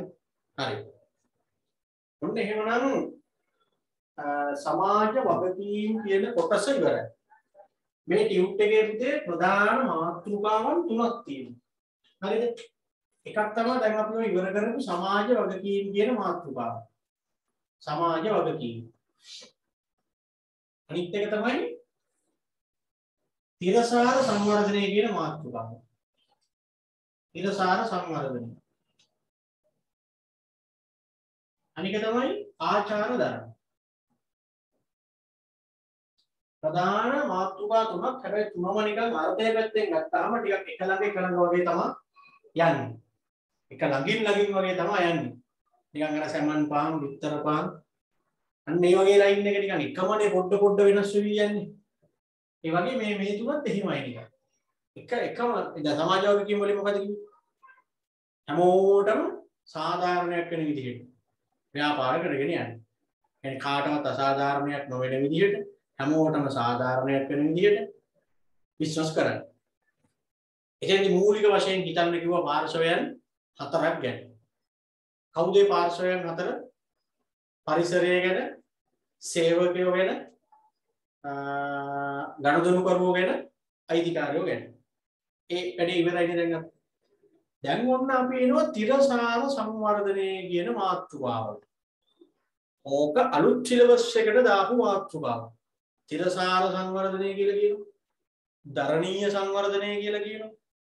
ස්ථිරසාර සංවර්ධනය කියලා කියනවා. එක එක නම් වලින් කියනවා. මේ වගේ මාතෘකා කරලියට එන්න හේතු තියෙනවා. මේ තිරසාර සංවර්ධනයේ මාතෘකාව අපි ඉගෙන ගන්න කාලේ BS වල තිබ්බේ නැහැ. දැන් තමයි අලුතෙන් දාලා තියෙන්නේ තිරසාර සංවර්ධනය කියන එක. ඉස්සර තිබ්බේ නැහැ ඔහොම එක. හරි. දැන් මෙහෙමයි වැඩි. දැන් අපි මෙතෙක් කල් රටක් විදිහට අපි මෙච්චර කල් ලෝකේ අපි විතරක් නෙවෙයි ලංකාව විතරක් නෙවෙයි ලෝකේ හැම රටක්ම වගේ පුතේ ඕනි උනේ සංවර්ධනය නෙවුනේ. දියුණු වෙන්න නෙවුනේ. හැමෝගෙම ඉලක්කය උනේ සංවර්ධනය. ඒ සංවර්ධනය කියන ඉලක්කයේදී සංවර්ධනය කියන ඉලක්කය තුලදී එහෙම නැත්නම් වර්ධනය කියන එකේදී වැඩි කරගන්නවා කියන එකේ වර්ධනයකට සංවර්ධනයකට යන්න තමයි හැමෝටම ඕනේ උනේ. මේකෙදි එතකොට මූලික දේ උනේ තමයි රටේ මෙන්න මේ දේ වැඩි කරගන්න කියන්නේ. මොකද්ද? ධනදේශීය නිෂ්පාදනය වැඩි වෙනවා නම් තමයි එතකොට රට දියුණු වෙනවා, රට සංවර්ධනය වෙනවා කියලා කියන්නේ. ඉතින් ගොඩක් රටවල් මේ ඉලක්කයට කියනවා. يعني දියුණු වුණානේ. අද ලෝකේ රටවල් එතකොට අපේ රටේ වුණත් අපි සෑහෙන දියුණුවක් ලබලා තියෙනවා කියලා අපි කියනවනේ. ඉතින් ඉස්සරත් එක්ක බැලුවා. يعني මිනිස්සුන්ට ඕනි කරගත්තු දේ මිනිස්සු ටික ටික කරගත්තා. يعني දියුණු වෙනවා කියන එක මිනිස්සු උනා. දැන් හිතන්න දැන් ඔයගොල්ලෝ දැන් ඔය ඉන්න ගෙදරදී මේ වෙලාවේ ඒ ඉන්න ගෙදර ඔයගොල්ලන්ගේ 100 ඉන්නවනම් තාම ඉන්නවනම් 100 ඒ 100ගෙන් අහලා බලන්න 100 තරුණ කාලේ දැන් ඔය ඉන්නේ හැබැයි 100ගේ ගෙදර වගේ න ะ. කියන්නේ 100ගෙන් ලැබිච්ච ගෙදර තමයි දැන් ඔයගොල්ලෝ ඉන්නේ. යන්නේ එහෙමනම් නිකන් 100ත් එක්ක නිකන් කතා කරොත් ඔයගොල්ලන්ට තේරෙයි ඉස්සර ඒ ගම තිබ්බ විදිහ 100 කියනවා. ඉස්සර ඔයගොල්ලන්ගේ ළඟම ටවුන් එකේ ස්වභාවය 100ගෙන් අහගත්තේ. ඉස්සර ඔයගොල්ලන්ගේ ගේ තියෙන තැන දැන් ගේ තියෙන තැන ඉස්සර ස්වභාවය ඔයගොල්ලන්ගේ 100 කියයි. කොහොමද ඒතර 100 කියන්නේ? මම ඔය ටියුට් එකේ මුලම අර පාට පිටුවක් තියෙන්නේ. ඒ පිටුවේ ලස්සන කතාවක් දාලා තියෙන්නේ. හරි. ඔයගොල්ලෝ ආපු ටියුට් එකේ ඇති අර පළවෙනි පිටකොලේට පස්සේ ඊළඟ පිටුව. ඒකෙත් මම දාලා තියෙනවා නිකන් අර්ථය එන විදිහට පොඩි කතාවක්. මම හදලා දාපු එක. මේකත් එහෙමයි. දැන් මම මේ කියන්නේ ඔයගොල්ලන්ගේ 100ගෙන් අහුවොත් එතකොට 100 කියයි ඉස්සර තිබ්බ විදිහ. ඉස්සර මේ ගේ තිබ්බ තැන මෙතන මෙහෙම නෙමෙයි ඉස්සර තිබ්බේ එන මහ කැලෑවක් තිබ්බේ. එතකොට ඔයගොල්ලන්ගේ ටවුන් එක ගැන කියව. ඔය ටවුන් එකේ ඔය කඩ දෙක තුනයි ඉස්සර තිබ්බේ. පාර තිබ්බේ මෙන්න මෙහෙම. ඔය දැන් ওই බිල්ඩින් එක ඔය තියෙන තැන උතන තිබ්බේ එන ලොකු ගහක් ඉස්සර තිබ්බේ. ඔහොම කියයි. උතන දැන් ඔය ගොඩ කරලා ගෙවල් හදලා තිබ්බට උතන ඉස්සර එන ලොකු වෙල් යායක් තිබ්බේ. එහෙම කියයි සී. ඔයගොල්ලන් ගම ගැනත් කියයි ඉස්සර මේවා මෙහෙම මේ වාහන යන්න එන්න පාරවල් තිබ්බේ නැහැ. අඩි පාරෙන් අපි ගියේ කැලේන් පැනලා මෙහෙම තමයි අපි ඉස්සර ගියේ ටවුන් එකට එහෙම. කොහොම වාහන තිබ්බේ නැහැ ඉස්සර. ඒකනේ 100 එන මේකක් දෙයි ඉතින් මේ අතීතයේ තිබ්බ විදිහ. ඒක සමහර 100ම කියයි දැන් එහෙම යයි ඉතින් දැන් හරි දියුණුවිනේ. මේ කාලේ වගේ නෙවෙයිනේ දැන් ඉතින් එහෙට මෙහෙට සුසුස් ගාලා යන්න වාහන තියෙනවා. අමුතු උපකරණ ටීවී ඊට කරන සැටලයිට් අනම් මනම් নানা ආකාර තාක්ෂණික දේවල් දැන් ඇවිල්ලා තියෙනවා. අපේ කාලේ වගේ නෙවෙයි දැන් ඉතින් හරි දියුණුවිනේ දැන් කාලේ. එහෙම කියනවා අයසකයි. ඒතර 100 දැක්කේ 100ගේ කාලයට වඩා අපේ කාලය තුල ඇති වෙලා තියෙන අන්නර වර්ධනයනේ දැක්කේ 100. ලස්සන පාරවල් හැදිලා ලස්සන බිල්ඩින් හැදිලා අමුතු උපකරණ පාවිච්චියට ලැබිලා අර කටුමැටි ගෙවල් ගොම මැටි ගාපු ගෙවල් වෙනුවට ලස්සන ගෙවල් ලොකු මන්දිර වගේ හැදිලා අර පරණ වලව් වෙනුවට ලස්සන ඒවා ඉස්සර තිබ්බ අර කබල් බස් වගේ අර හතරස් කාර් වෙනුවට ලස්සන වාහන ඒක 100 දකින්න ලොකු දියුණුවක් අපි වෙලා තියෙනවා. ඉස්සර වගේ නේ දැන් හරි දියුණු. ඉස්සර පණිවිඩයක් යවා ගන්න අපි ලියුමක් ලියාගෙන මාස ගාණක් ඒක යවලා බලා ඉන්න ඕනේ උත්තරේට. දැන් මේ සුදුසු ගාන නම්බරේ ඩයල් කරලා ලංකාවේ නෙමෙයි ලෝකෙ කොයි තැනක හිටියත් කතා කරේ. ඕව දකින්නකොට 100 කියනවා අපි දැන් මාරු දියුණු. ඉස්සර වගේ නෙමෙයි දැන්. 100 දැක්ක එන දියුණුවක් දැක්ක 100. හැබැයි පුතේ 100 දැක්කේ නෑ. ඒ කාලේ 100ලට තිබ්බ සමහර දේවල් අද අපිට නැති වෙලා ගියේ. ඒ කාලේ 100ලාට තිබ්බ නැති ගොඩාක් දේවල් දැන් අපිට තියෙන එක හරි. අපි දියුණුයි අපි දියුණු වෙලා කියලා 100 දැකපු කතාව හරි. හැබැයි 100ව දැක්කෙත් නෑ සමහර විට අපිටත් මතක නෑ. ඒ කාලේ තිබ්බ සමහර ගොඩක් අපිට වටින දේවල් දැන් මේ වෙනකොට අපිට අහිමි වෙලා තියෙනවා. දැන් 100 දැක්කේ නෑනේ ඒ කාලේ තිබ්බ ලස්සන ගැමි පරිසරය දැන් අපිට නැති වෙලා. ඉස්සර ගමේ තිබ්බ නිකන් අර අපි මවා ගන්න ගමක් කිව්වහම නිකන් වල පින්තූර වල නම් තියෙනවා දැන් ඒ වගේ ගම. ලස්සන කොළ පාට වෙල්ල ආය අර නිල් කැටේට තියෙන වතුර ඇල දොළවල් අර කුරුල්ලු දැන් තියෙන ගැමි ලයින් එක නිකන් තියෙන නිකන් දැන් අපිට නිකන් මවා ගන්නනේ ඒක තියෙන්නේ දැන්. ෆිල්ම් එකකට එනකොට ඒක උනත් ගම් නිකන් හදලානේ දැන් ගන්න. හරි. නිර්මාණය කරලා නේ ගන්නේ දැන් ඇත්තටම මේ ස්වභාවික ගම් නේ. ඉන්ටර්නෙට් එකේ දැක්කොත් හරිනේ. ඒ ගැමි පරිසරය දැන් අපිට නෑ. ඒක 100ට අන්න ඒක පෙවුන්නේ නැහැ දැක්කද? එයා දැක්ක අපේ පාරවල් ටික හැදිලා බිල්ඩින් හැදිලා යාන වාහන හැදිලා අපි දිනුවකට ආවා වගේ 100 දැක්කා. ඒක 100 දැක්කෙත් නෑ අපි දැක්කෙත් නෑ. අර එදා තිබ්බ ලස්සන ගැමි පරිසරය අද වෙනකොට අපිට ඒක නෑ. එදා 100ලාට තිබ්බ විදිහේ වන සතුන් දැන් අපිට දකින්න ඉන්නවද මේ වෙනකොට අලුත් පරම්පරාවේ උන්ට නෑ. අදුතරමේ දැන් කපුටෙක් දකින්න ඉන්නවද කියන්නකෝ කපුටෙක් කාක්කා දන්නවනේ කාක්කෝ කියලා කියන්නේ කළු පාට. හරි. එතකොට 100ලගේ කාලේ කොච්චර වනසතුන් ඉන්නේ නැද්ද? දැන් මේ වනසතු ඉන්නවද අපිට දකින්න? දැන් මං කිව්වේ දැන් මම පොඩි කාලේ දැකලා තියෙනවා කාක්කෝ ගිරව් මයින්ෝ එහෙම අපේ ගෙදරට එනවා ඔය අර කැම එහෙම දාන ඒවා කන්නේ එනවා. නිකන් ගස්වල ඕනි තරම් අපි දාන්න ගිහලා කන්නේ එහෙම අපිට දකින්න හිටියා. කපුටෝ හිටියා. දැන් බලන්න දැන් අපේ ළමයින්ගේ කාලේ වෙනකොට ළමයි පෙන්නන්න කාක්කෙක් නැහැ. ගිරවව් මයින්ෝ වගේ උන් ඉතින් එක්ක පෙන්නන්න ඕනේ ඉන්ටර්නෙට් එකට ඩවුන්ලෝඩ් කරලා එහෙම නැත්නම් සත්තු අතර ගිහින්. නිකමටවත් දෙන්නේ නැහැ නේ ගෙදරකට එන්නේ. ඇයි මොකක්ලාද ඒ සත්තු? අන්න 100 දැකපු නැති දේ දැක්කද? 100 දැක්කෙත් නැහැ අපි දැක්කෙත් නැහැ. අපි දැක්කේ අර දියුණුව විතරනේ. අර වනසතුන් නැහැ. අර තිබ්බ ගැමි ලස්සන පරිසරය නැහැ. ඒ කාලේ 100ලා නාපු පිරිසුදු ජලය දැන් අපිට නැහැ. කුල්පත් වලින් ආපු හීතල වතුර අර කොමුක් ගස් ගාව තියෙන ලියු ඒව නැහැ අපිට දැන්. ඒතකොට අපිට අර හිමි වුණා වගේම දේවල් ටිකක් අහිමි වෙලා. නිෂ්කලංක පරිසරයක් නැහැ දැන්. දැන් ඉස්සර නම් ගමක් කිව්වහම වාර නිෂ්කලංකයි සත්තු කෑ ගහන ඒවනේ ඇහෙන්නේ සාමාන්‍යයෙන් නිකන් අර තියෙන ගැමි ලයින් එක දන්නවනේ. දැන් ගම් කියලා එහෙම නිෂ්කලංක ගම් තියෙනවද? නෑ ගම් කියලා නෑ නගර කියලා නෑ වෙනසක් නෑ දැන් වාහනේ මේ යනවා මිනිස්සු කෑගෝ ගහනවා. ඒ නිෂ්කලංක පරිසරය නැති වෙලා සංකීර්ණ පරිසරයක් දැන් අපිට හම්බ වෙලා තියෙනවා. ඒ කාලේ වගේ පිරිසිදු වාතය තියෙනවා දැන් අපි උස්ම ගන්න. නෑ එක එක විෂ වායුන් වර්ග එක තවලම් වෙලා ඕසෝන් ස්තරය හිල් වෙලා දහජරාව තමයි තියෙන්නේ. කන්න තියෙනවද අපි වගා කරගත්ත හේනෙන් කුඹුරෙන් වගා කරගත්තු දේවල් දැන් අපිට කන්න තියෙනවද? නෑ වස විෂ ගහලා භූමිනාශක වල්නාශක රසායනික දේවල් ගහලා කෘත්‍රිම විදියට හදපු දේවල් තමයි කන්නේ. නාන්නේ ජරාව, කන්නේ ජරාව. උස්ම ගන්න තින්නේ ජරාව. ඉතින් එතකොට බලන්න අපිට සෑහෙන දේවල් අහිමි වෙලා කියලා පේන්නේ අනික සමාජයේ. ඒ කාලේ මිනිස්සු ගාව තිබ්බ ගුණ යහපත්කම් හැදියාවන් සිරිත් විරිත් දැන් ඉන්නේ උන් ගාව තියෙනවද? මේ 100ගේ කාලේ තිබ්බ තරම් ගුණ ධර්ම සිරිත් විරිත් චාරිත්‍ර වාරිත්‍ර සංස්කෘතියක් දැන් තියෙනවද? නැහැ. ඒ තිබ්බ හැදියාව මිනිස්සුන්ගේ ටික ටික නැති වෙන දැන් නැහැදිච්ච සමාජයක්. නැහැදිච්ච પરම්පරාවක් නිර්මාණය වෙලා තියෙනවා. අන්න බලන්න 100 දැකපු නැති අපිත් දැකපු නැති අපිට අහිමි වූ දේ. මේක අපිට නෙවෙයි ලෝකේ හැම රටකටම වෙච්ච දෙයක්. මිනිස්සු ගියා වර්ධනයකට. මිනිස්සු ගියා සංවර්ධනයකට. මිනිස්සුන්ට ඕන වුණා දියුණු වෙන්න. මිනිස්සු දියුණු වුණා. මිනිස්සු සංවර්ධනය වුණා. මිනිස්සු වර්ධනයකට ආර්ථික වර්ධනයකට ගියා. හැබැයි දැන් මිනිස්සුන්ට තේරිලා තියෙනවා ආපු විදිහ වැරදි.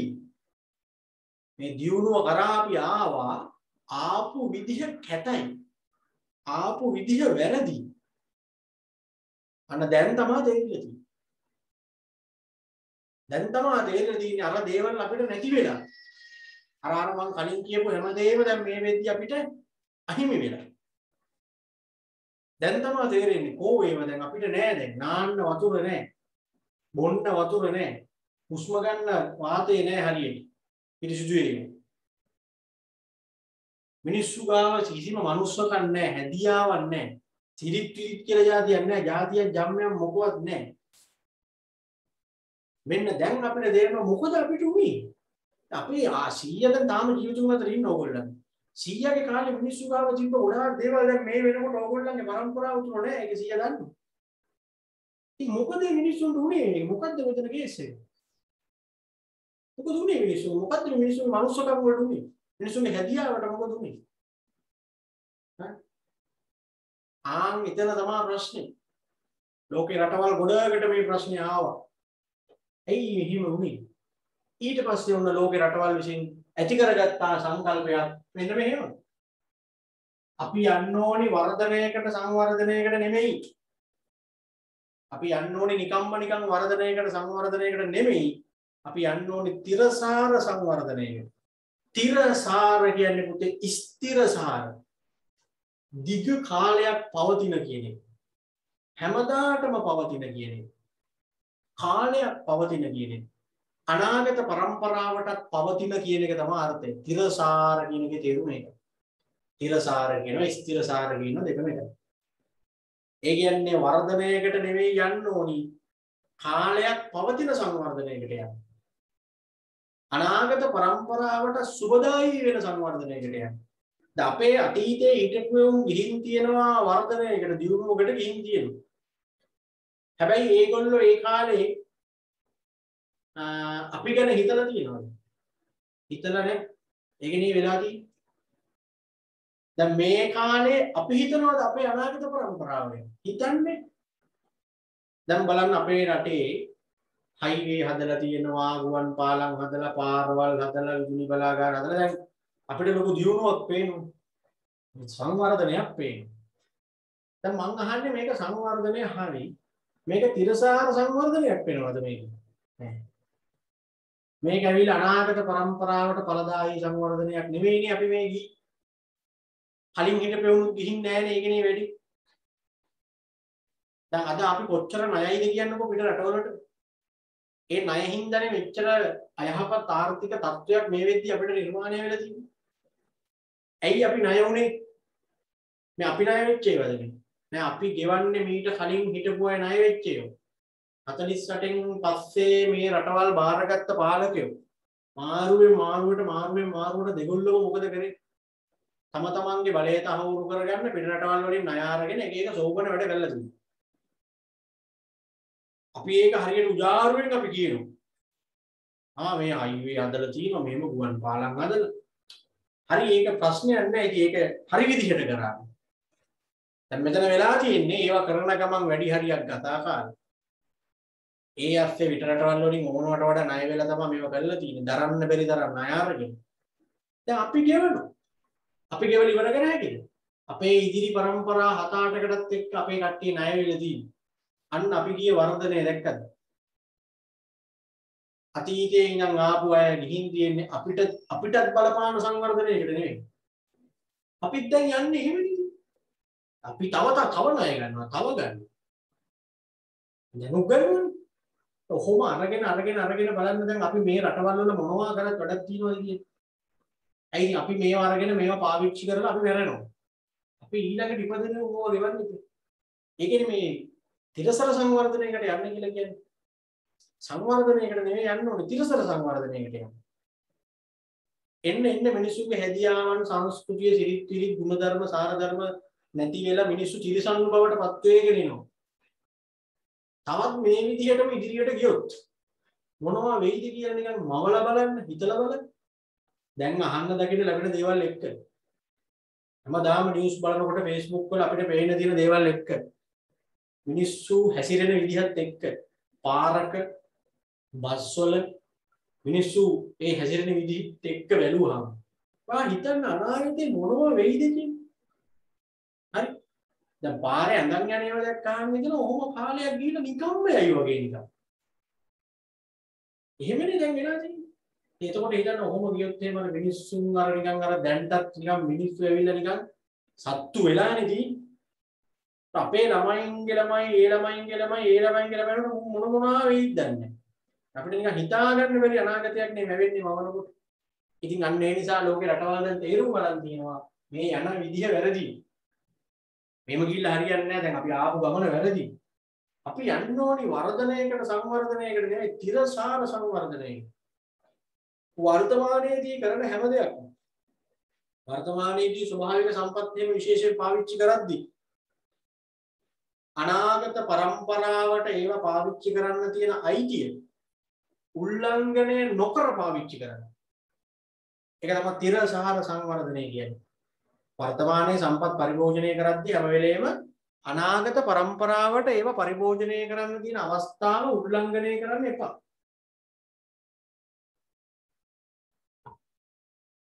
එහෙම හිතාගෙන යන්න කියලා දැන් කියන්නේ. දැන් මීට කලින් හිටපු මිනිස්සු ඒගොල්ලෝ මේ ස්වභාවික දේවල් පාවිච්චි කරද්දී අපිට ඒවා පාවිච්චි කරන්න අවස්ථාව ඉතුරු කරලාද නැහැනේ. ඒගොල්ලෝ පාවිච්චි කරද්දී අපිට ඒවා පාවිච්චි කරන්න අවස්ථාවක් තියලා නැහැ කියන එක දැන් පේනවනේ. ඕගොල්ලන්ගේ 100ට ඕනි උනේ කොහොම හරි කමන්නේ 100 කැලේ ඉන්නේ නැත්තේ. 100 ඉන්නේ නැත්තේ කැලේ හේනක් කරගෙන කුඹුරක් කරගෙන පොඩි පැලක් හදාගෙන 100 ඉන්නේ නැති. 100 පැලේ ඉන්න ගමන් කල්පනා කරේ කොහොම හරි ඕගොල්ලන්ගේ තාත්තට හොඳ ගයක් හදන්න. 100 හිතුවා. 100 දඟලලා යාන්තම් ටිකක් හොඳ ගයක් ඔන්න තාත්තට හදලා දුන්නා. ඕගොල්ලන්ගේ තාත්තා දැන් මොකද්ද කල්පනා කරන්නේ? හා? ඕගොල්ලන්ගේ තාත්තා දැන් ප්ලෑන් කරන්නේ මොකද්ද? ඔය ගේ ඇස්සේ ඉන්න ගමන් ඔයාට ඔయిత වඩා හොඳ ගයක් හදන්න. අලුත් තාලෙට සමහරට තට්ටු දෙකට ඔයාට ඊට වඩා ලස්සන ගයක් හදන්න තාත්තා හිතනවා. මෙහෙම પરම්පරාවෙන් પરම්පරාවට යනකොට ඒගොල්ලන්ට පේන්නේ අපි අලුත් પરම්පරාවට අර ස්වභාවික සම්පත් පාවිච්චි කරන්න තියෙන අයිතිය නැති කරනව නේද කියලා. 100 කැලේ කපලා හැදුව ලස්සන ගයක් තාත්තට. එතන කපපු ගස් ටික කො එතකොට ගේනම් හැදුවා කියන්නකො. ඒත් එක්ක විනාශ වෙච්ච වන සතුන් ඒත් එක්ක විනාශ වෙච්ච ඔක්සිජන් ටික ඒක පෙවුන්නේ නැහැ. තාත්තට පෙන්නේ නැහැ. දැන් තාත්තත් බලන්න තියෙන වත්ත බෙහෙම කළා ගෙපලක් කපලා කොහොම හරි කමන්නේ තව හරි ඩන් කැලක් අරගෙන ගියා කටවල. එතකොට කැපෙන ගස් ඒ ගෙදරට කරන්ට් එක ගන්නකොට කැපෙන ගස් ඒ ගෙදරට පාර හදනකොට කැපෙන ගස් එතකොට පරිසරය අර නිකන් කාන්තාරයක් වගේ වෙන හැටි වන සතුන් නැති වෙලා යන හැටි පිරිසිදු වතුර නැති වෙන හැටි තියෙන කුඹුර කොට කරලා ගෙවල් හදනකොට මිනිස්සුන්ට අන්තිමට වතුර බහැලා යන තැනක් නැතුව ගම් වතුරට යට වෙන හැටි දැක්ක. ඒ කියන්නේ මිනිස්සුන්ට ඕනි උනේ ස්වභාවික සම්පත් අතීතයේ හිටපු මිනිස්සුන්ට මම කියන්නේ. පාවිච්චි කරද්දී ඒගොල්ලෝ අපි ගැන හිතලා නැහැ. හිතුවනම් අපිට අද මෙහෙම වෙන්නේ. එහෙනම් අපිට මීට වඩා හොඳ වාතාශ්‍රය තියෙන හුස්ම ගන්න. එහෙනම් අපිට මීට වඩා හොඳ පිරිසිදු ජලය තියෙන බොන්න. එහෙනම් අපිට මීට වඩා ලස්සන පරිසරයක් තියෙන්න තිබ්බා. නිකන් මේ කොන්ක්‍රීට් තාප්පයි අනම්මනම් විතරක් දකින්න නැතුව. හිතලානේ. හරි. પરම්පරාවෙන් પરම්පරාවට ඒගොල්ලෝ අනාගත પરම්පරාවේ හැදියාව ගැන හිතලා වැඩ කරන්නේ. ඉදිරි પરම්පරාවට හැම විටම හොඳ ආදර්ශ පමණක්ම දුන්නා නම් අද අපි මේ තරම් නැහැදිච්ච එවුම් බවට පත් වෙයිද? නෑ. ගොඩක් දැන් නැහැදිච්ච එවුන් ඔයගොල්ලෝ. ඔයගොල්ලෝ අපි හැමෝම නැහැදිච්ච પરම්පරාව. අපිට වඩා ඔයගොල්ලෝ නැහැදිච්ච. අලුත්ෙන් එන්න උන් නැහැදිච්ච එවුන්. වැඩි හිටියම කියන්නේ මේ දැන් ඉන්නේ උන් මහා නැහැදිච්ච එවුන් ඉන්නේ. පොඩි උන් කිව්වට මුන්ගේ පුල් වයසෙන් නෙවෙයි දැන් වැඩ කරන්නේ. වැඩි හිටියම මම අහගෙන සායන්නේ කියන්නේ. ඉතින් කාගේ වැරද්දද? දැන් ඉන්නේ උන් නැහැදිච්ච උන් නම් ඒකට වග කියන්න ඕනේ කවුද ඊට කලින් හිටපෙව. දැන් ඉන්නේ උන් නැහැදිච්ච උන් කියන්නේ උඩින් පාත් වෙච්ච උන් නෙවෙයිනේ. උන් මේ සමාජයේ දිහා බලලා මේවෙන් තමයි ඔක්කොම ගන්නෙ. දැන් සමහර වැඩි හිටියෝ නිකන් එන්න පොර ටෝක් දෙනවා ඊට පුගාවෙන් බලන්නකො නේද මේ දැන් සාමාන්‍ය වෙල ගන්න ළමයි සිගරට් බොනවනේ. මේ 9 වසරේ ළමයි අරක්කු බොනවනේ සිගරට් බොනවනේ. මුදුම දෙයක් මේ ළමයින්ට වෙලා තියෙන්නේ නේද? එන්න අනේ මන් දන්නේ නැහැ. එහෙම කියනවා. දැන් ඉතින් ඔකට වග කියන්න ඕනේ කවුද? ඒ කලින් પરම්පරාවයි. ඊට කලින් හිටපු මිනිස්සු කරපුවා තමයි අපි දැක්කේ. අපි පාඩමකට ගත්තේ. අපි ආදර්ශයට ගත්තේ. ඒවෙන් තමයි මිනිස්සු චුට්ට ඔය විදියට අර නරක පැත්තට ගියේ. දැන් අපි කරන දේවල් අනුව තමයි අපේ ඊළඟ යවුන් ටික හැදෙන්නේ. ඊළඟ પરම්පරාව හැදෙන්නේ. අර මං කිව්වේ රැයට කට්ටියත් එක්කම වාඩි වෙලා දෙවනීනිම බලනවා. දෙවනීනිම බලලා ඉවර වෙලා තමන්ගේ පුතා හරි තමන්ගේ දුව හරි කොහේ හරි කොල්ලෙක් එක්ක කතා කරගෙන හිටියොත් ඉස්කෝලේ ඇඳුම පිටින් කොල්ලෙක් එක්ක කතා කරගෙන හිටියොත් එහෙම ගෙදරගෙන අහලා ගහලා මරලා කපලා කෑණි ගඟට දාන්න හතර හන්දි කඩන්න එහෙම ටෝක් තාත්තලා අම්මලාගේ එතකොට රැට දෙවෙනි ඉනිම බලනකොට කට්ටියත් එක්ක වාඩි වෙලා ඕක මතක් වුනේ නැද්ද මේ ළමයින්ට මේ අපි දෙන්නේ වැරදි ආදර්ශය? මේ කතාවේ තනිකර තියෙන්නේ ළමයින්ට හොර වැඩ කරන්න උගන්වනවා. ගෙවල් වලට බොරු කියන්න උගන්වනවා. ඉස්කෝලේ යන කාලේ ලව් කරන්න උගන්වනවා. පන්ති සෙට් බහලා ගහ ගන්න උගන්වනවා.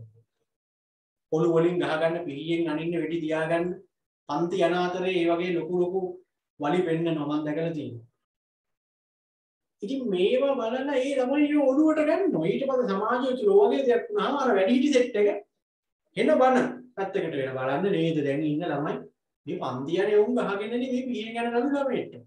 බලන්න අපේ කාලේ අපි නම් පිහියක් ලුණු ගෙඩියක් කපන්නවත් අතින් අල්ලලා තියනවා. ලුණු ගෙඩිය කපන්න පිහිය අතින් අල්ලන්න ඕනේ දෙවෙනිකින් බලනවා. ඒව යනවලු. සංගීතය බලනවා දෙවෙනි මම මේ නාට්‍ය දෙක විතර නෙවෙයි මම කියන ගොඩක්ම මේ බලන්නේ ඔය දෙකේ. ඔය දෙක මේ ජනප්‍රිය වුණාට බලන්නකො දෙන ආදර්ශ ටික ඉක්මනට හිතන්න. ඔය දෙක විතර නෙවෙයි තව තියෙනවා ඔය හැම channel එකක මෙහෙම ස්කෝල කිට් එක ඇඳගෙන හාමුදුරුවන්ගේ සිවුරත් ඉවර කරලා තියෙනවා. ඒක නිකන් අර හාමුදුරුවෝ කිව්වහම නිකන් අපිට නිකන් අර බයපක්ෂපාතීව නිකන් ගෞරවයෙන් නිකන් වඳින එකේ බෑන්න. දැන් මේ හාමුදුරුවෝ මේ දැන් ඉන්නේ අර සිතුවේ මොකද්ද කියලා කතාවක් කියලා දැක්කද? ඒ අර හාමුදුරුවන්ගේ අර නිකන් අර ජෝක් කැලිටි කෙනේ අපි බලන්නේ. උරතල් ගතිය චූටි හාමුදුරුවෝ නිකන් එක එනවා. ඇයිද නිකන් එතකොට මිනිස්සු බලන් ඉන්නේ හාමුදුරුවෝ ගැන අර නිකන් අර ගෞරවයෙන්ද දැන් අර බලාගෙන ඉන්නේ. ඒ හාමුදුරුවෝ අර නිකන් පැටියගේ තියෙන උරතල් ගතියද බලාගෙන ඉන්නේ. උරතල් ගතියනේ බලන්නේ. හරි. අර ළමයින්ට පඬිත දේවල් කියන්න උගන්වලා නිකන් බලන්න පයින් ගන්න සමහර ළමයි කියන පඬිත කතාවේ කතාව. දැන් නම් තියනවද දන්නේ නැහැ මම ඔය හිටපුව මම ඔය කනගමන් එහෙම ගියොත් ඔය බලා ඉන්නවා. උන් නිකන් අර පොඩි එවුන්ගේ පොඩි ගතිය නැති කරනවනේ ළමයි. අර ඔටෝ එන්නේ බෑ නැචරල් හුරතල් ගතිය නෙවෙයි අර ළමයින්ට පඬිත වචන කියන්න උගන්වලා නිකන් එපා වෙනවනේ දැක්කම ඕන බලන්න. ඉතින් මේවා මේ විදිහට gedara කට්ටියත් එක්ක බලලා ඒවා hina විවි බලලා තමන්ගේ ළමයි මොනවා හරි කරාම පස්සේ යන්නපත් වෙනවා. ගොඩක් වැඩි හිටියන් දෙකේ නෙලා තියෙන්නේ. සමහර විට ගෙදර පාටි දානවා ටිකක් බොනවා රකුණු ඒ ටික කරලා දැන් මට වුණත් ඔය කතන්දරේ නේද මම ඔය ටික කරනවා නම් ගෙදර පස්සේ දවසක ඊළඟ પરම්පරාවෙම ඕවා කරාම මාමට මම බණ කියන්නේ කියන්නේ අපි කරපුවා තමයි බලන්නේ. ඒ නිසා මේ අනාගත પરම්පරාව ගැන හිතලා නෙවෙයි අතීතයේ හිටපු මිනිස්සු හැසිරෙලා තියෙන්නේ. දැන් සමහර අම්මලා එහෙම එන්න මේක මේ කොල්ල කොටට එහෙම ඇඳන් යනවා කියන. අම්මුලේ අත තියාගෙන මම දැකලා තියෙනවා පන්තියට එනවනේ එක්කන් යන ළමයිව එක්කගෙන අම්මලා එනවනේ. මට ඉතින් ළමයින්ට වඩා වැඩි ඉඳන් අම්මලා. අම්මලා ඉතින් අර වාඩි පොතු ටිකේ වාඩි වෙලා අර නිරීක්ෂණ හා නිගමන වල ලැබීමනේ කරන්නේ උතෙන් දෙලා වාඩි වෙලා. අර පන්තියේ කෙල්ලෝ ටික දිහා කොල්ලෝ ටික දිහා බලනවා. අම්මුලේ අත තියාගෙන ඒකේව කියනවා ළමයි. අරත් ඇහෙන හිටපු ගමන්. අර බලන්නේ මේක අර ළමයාගේ ඇඳුමේ කොට අර බානර කොල්ලගේ පොඩි හැටි. අච්චු ගහන. ඕමග ගෑ දුකුදි කීකී ඉන්නවා. හරිද? එතකොට ඒගොල්ලන්ගේ කාලේ ඔය දැන් කාලේ කෙල්ල කොට නඳිනවා කියලා නේ ඔය බණින්නේ. බලන්න එකමට බලන්න ඉරිදට එහෙම යනවා. 70 80 දශකයේ සිංහල ෆිල්ම් එක. විජේ කුමාරතුංග මාළනී පොන්සේගේ එහෙම ඉන්න ෆිල්ම්. බලන්න ඒ ඇඳන් ඉන්න විදිය දැන් හොඳයි. හරි? කළු සුදු ෆිල්ම් එහෙම ඉන්නේ බ්ලැක් ඇන්ඩ් වයිට් තියෙන්නේ. බලන්න මේ කාලේ ඇඳන් ඉඳලා තියෙන්නේ. එතකොට ඒවා ඒ කාලේ පෙන්නලා ඒ වයින් සමාජයට මේව ඔළුවලට දාලා දැන් ඉන්නේ උඩට නදිනවා කියලා වයින් ඔළුවට. දැන් බැලලා වැඩක් නැහැ ඉතින්. මොකද එකපාරටම මේ උඩින් පාත්තුක් නැහැනේ කොට ඇඳුම්. මේවා මේ කොහෙන් හරි මිනිස්සු පුරුදු වෙවි ගත්තු දේවල් නෙමෙයි. හරි. ඔන්න ඕකයි එන්නේ. සිගරට් බොනවා කියලා බලන්න. ඔයා හොඳට බලන්න විජේ කුමාරතුංග ගාමිණී පොන්සේකා ඉන්න ෆිල්ම්. ඒ කාලේ. බලන්න නෑ දැන් ඉන්නේ උන් ඒවා. මම ඉඳලා හිටලා ටීවී එකේ එහෙම යනවා. අනිවාර්යෙන් ඉස්සර සිංහල ෆිල්ම් එකක් බැලුවොත් සිගරට් බොන සීන් එක හරියට නිකන් ලොකු වීරකමක් විදියට පෙන්නනවා. ඒක කාලයක් තිබ්බ සිගරට් පැකට් එක සාක්කුවේ කියනකොට එන රෙස්පෙක්ට් සමාජයේ තුල. දැන් හොඳයි දැන් සිගරට් එකක් බොන එකට හැංගිලානේ මොන වෙලා තියෙන්නේ. සිගරට් බොනේ උන් දැන් ගණන් ගන්න නැහැ. දැන් තියෙන ගණන් ගන්න නැති සීන් එකනේ කාලයක් තිබ්බ සිගරට් බොන එක තමයි ගණන් ගන්න. සාක්කුවේ සිගරට් පෙට්ටිය තියෙනවා ඉස්සර සිගරට් අස්සේ නැතක් කවන්න බීඩි ටිකක් හරි දාගෙන පෙට්ටිය තියෙනවා සාක්කුවේ. එන මේක නිකන් සිගරට් පෙට්ටියක් තියෙනවා උගුලක් විතර කන එක ගමේ එකයි පජාති එකයි වැඩක් නැහැ ගොඩේ ගානේ එහෙම කියන්නේ. සිගරට් එක බොන එක නිකන් වැදගත් මහත්තුවේ වලව් සිගරට් එක සුදුසුරුට්ටු කියලා ඉස්සර වගේ කියනවා කියන්නේ. සිගරට් එකක් තිබ්බ කියන්නේ පොරක් තමයි ඒ කාලේ. එහෙමනේ වෙන්නේ. විජේ කුමාර දුක පොල් ගහකට හේතු වෙලා තනි කකුලක් තියා එක කකුලක් පොල් ගහකට තියාගෙන සිගරට් එක බීලා දුම් අරිනවා වලලු අරිනවා අර මාළේ පොන්සේක ඕ ගාලා එනවා. අර කොට ඇඳුම් ඇඳගෙන අර එනවා සුදු පාට මීදුම් ගලාලා කියගෙන එන්නේ. හරි බලන්න මාරු මේව තියෙන්නේ කාලේ තිබිලා තියනකො දැන් හොඳයි. දැන් අඩුතරම කොටු හරි දාන්න. සිගරට් බොනේ වර පොනේ යනවා. ඒ කාලේ ගෙරින්ම කසිප් පොට්ටල කසිප් බොනේව රා පොට්ටල රා බොනේව වීඩි බොනේව සිගරට් බොනේව ගංජා දිනේව බාගෙට දෙගෙන යන්නේ ඒවා ඊට වඩා තිබිලා තියෙනවා. ඒ પરම්පරාවෙන් ඒ ආදර්ශ ටික දීලා දැන් කෑ ගහනවා දැන් ඉන්නේ උන් කොට ගන්න දිනවා දැන් ඉන්නේ උන් සිගරට් බොනවා දැන් ඉන්නේ උන් අරක් බොනවා. ඒ අනේ නාවේ. ඒක තමයි මේ දැන් හරි මේක නිවැරදි කරන්න ඕනි කියලා දැන් ලෝකේ රටවල් වලට තීරණය දෙනවා. දැන් මේක සමාජෙ විකෘති වෙලා ගියා විනාශ වෙලා ගියා. නිකන් අර නැහැදිච්ච සමාජයක් පාරට බහින්න බෑ වයසක ගෑනු කෙනෙක්ටවත් යන්තම් හයින් පස්සේ එහෙම කාලයක් කරනවා. අම්මට තාත්තට කතා කරන්න දන්නේ නැහැ ළමයි. කුණු හරපෙන් බයිනවා පහවල් දෙනේ අම්මට. පාරේදී මෙහෙම කාලයක් ආවා. දැන් ඉතින් ලෝකේ රටවල් හදනවා. අනුතරමේ දැන් හරි දැන් අපි මේ විදිහටම ගියොත් මොකද වෙන්නේ? අපි මේ යන විදිහටම ගියොත් මොකද වෙන්නේ? ඊළඟ પરම්පරාව තව විනාශ වෙනවා. ඒ නිසා තමයි දැන් මේ සංකල්පය ගෙනාවේ. අපි දැන්වත් පටන් ගමු මේක නැවත නිවැරදි කරන්න. දැන් එකපාරට බෑ දවසෙන් දෙකකින් බෑ. අපි දැන් හිතලා ඒ කියන්නේ දැන් අලුතින් සිලබස් එකට අලුතෙන් දාලා තියෙන්නේ නෙමෙයි. දැන් අපිට කියනවා ඔබ සංවර්ධන දිනාට්‍ය කලාව යනකොට අනාගත પરම්පරාවට සම්පත් පරිභෝජනය කරන්න තියෙන අවස්ථාව උල්ලංඝනය කරන්නේ නැතුව සංවර්ධනයකට යන්න හිතන්නේ. එහෙම වුණොත් අපිට පුළුවන් කාලෙකදී මේ தত্ত্বය ටිකක් සමනය කරගන්න ඒ වගේම තවදුරටත් විනාශ වෙන එක වළක්වන්න. දැන් මේ යන විදියට නම් අපිට පේනවා මිනිස්සු ඉස්සරහදී සත්තුන්ට අන්ත වෙයි වගේ. මෙහෙමවත් අපිට බොන්න වතුර උස්ම ගන්න වාතය නැති වෙයි වගේ. පේනවනේ කොරෝනා කියලා නම් මනම් ලෙඩ රෝග ඇවිල්ලා දැන් මිනිස්සු ජීවත් වෙයිද කියන එකත් සැකයි.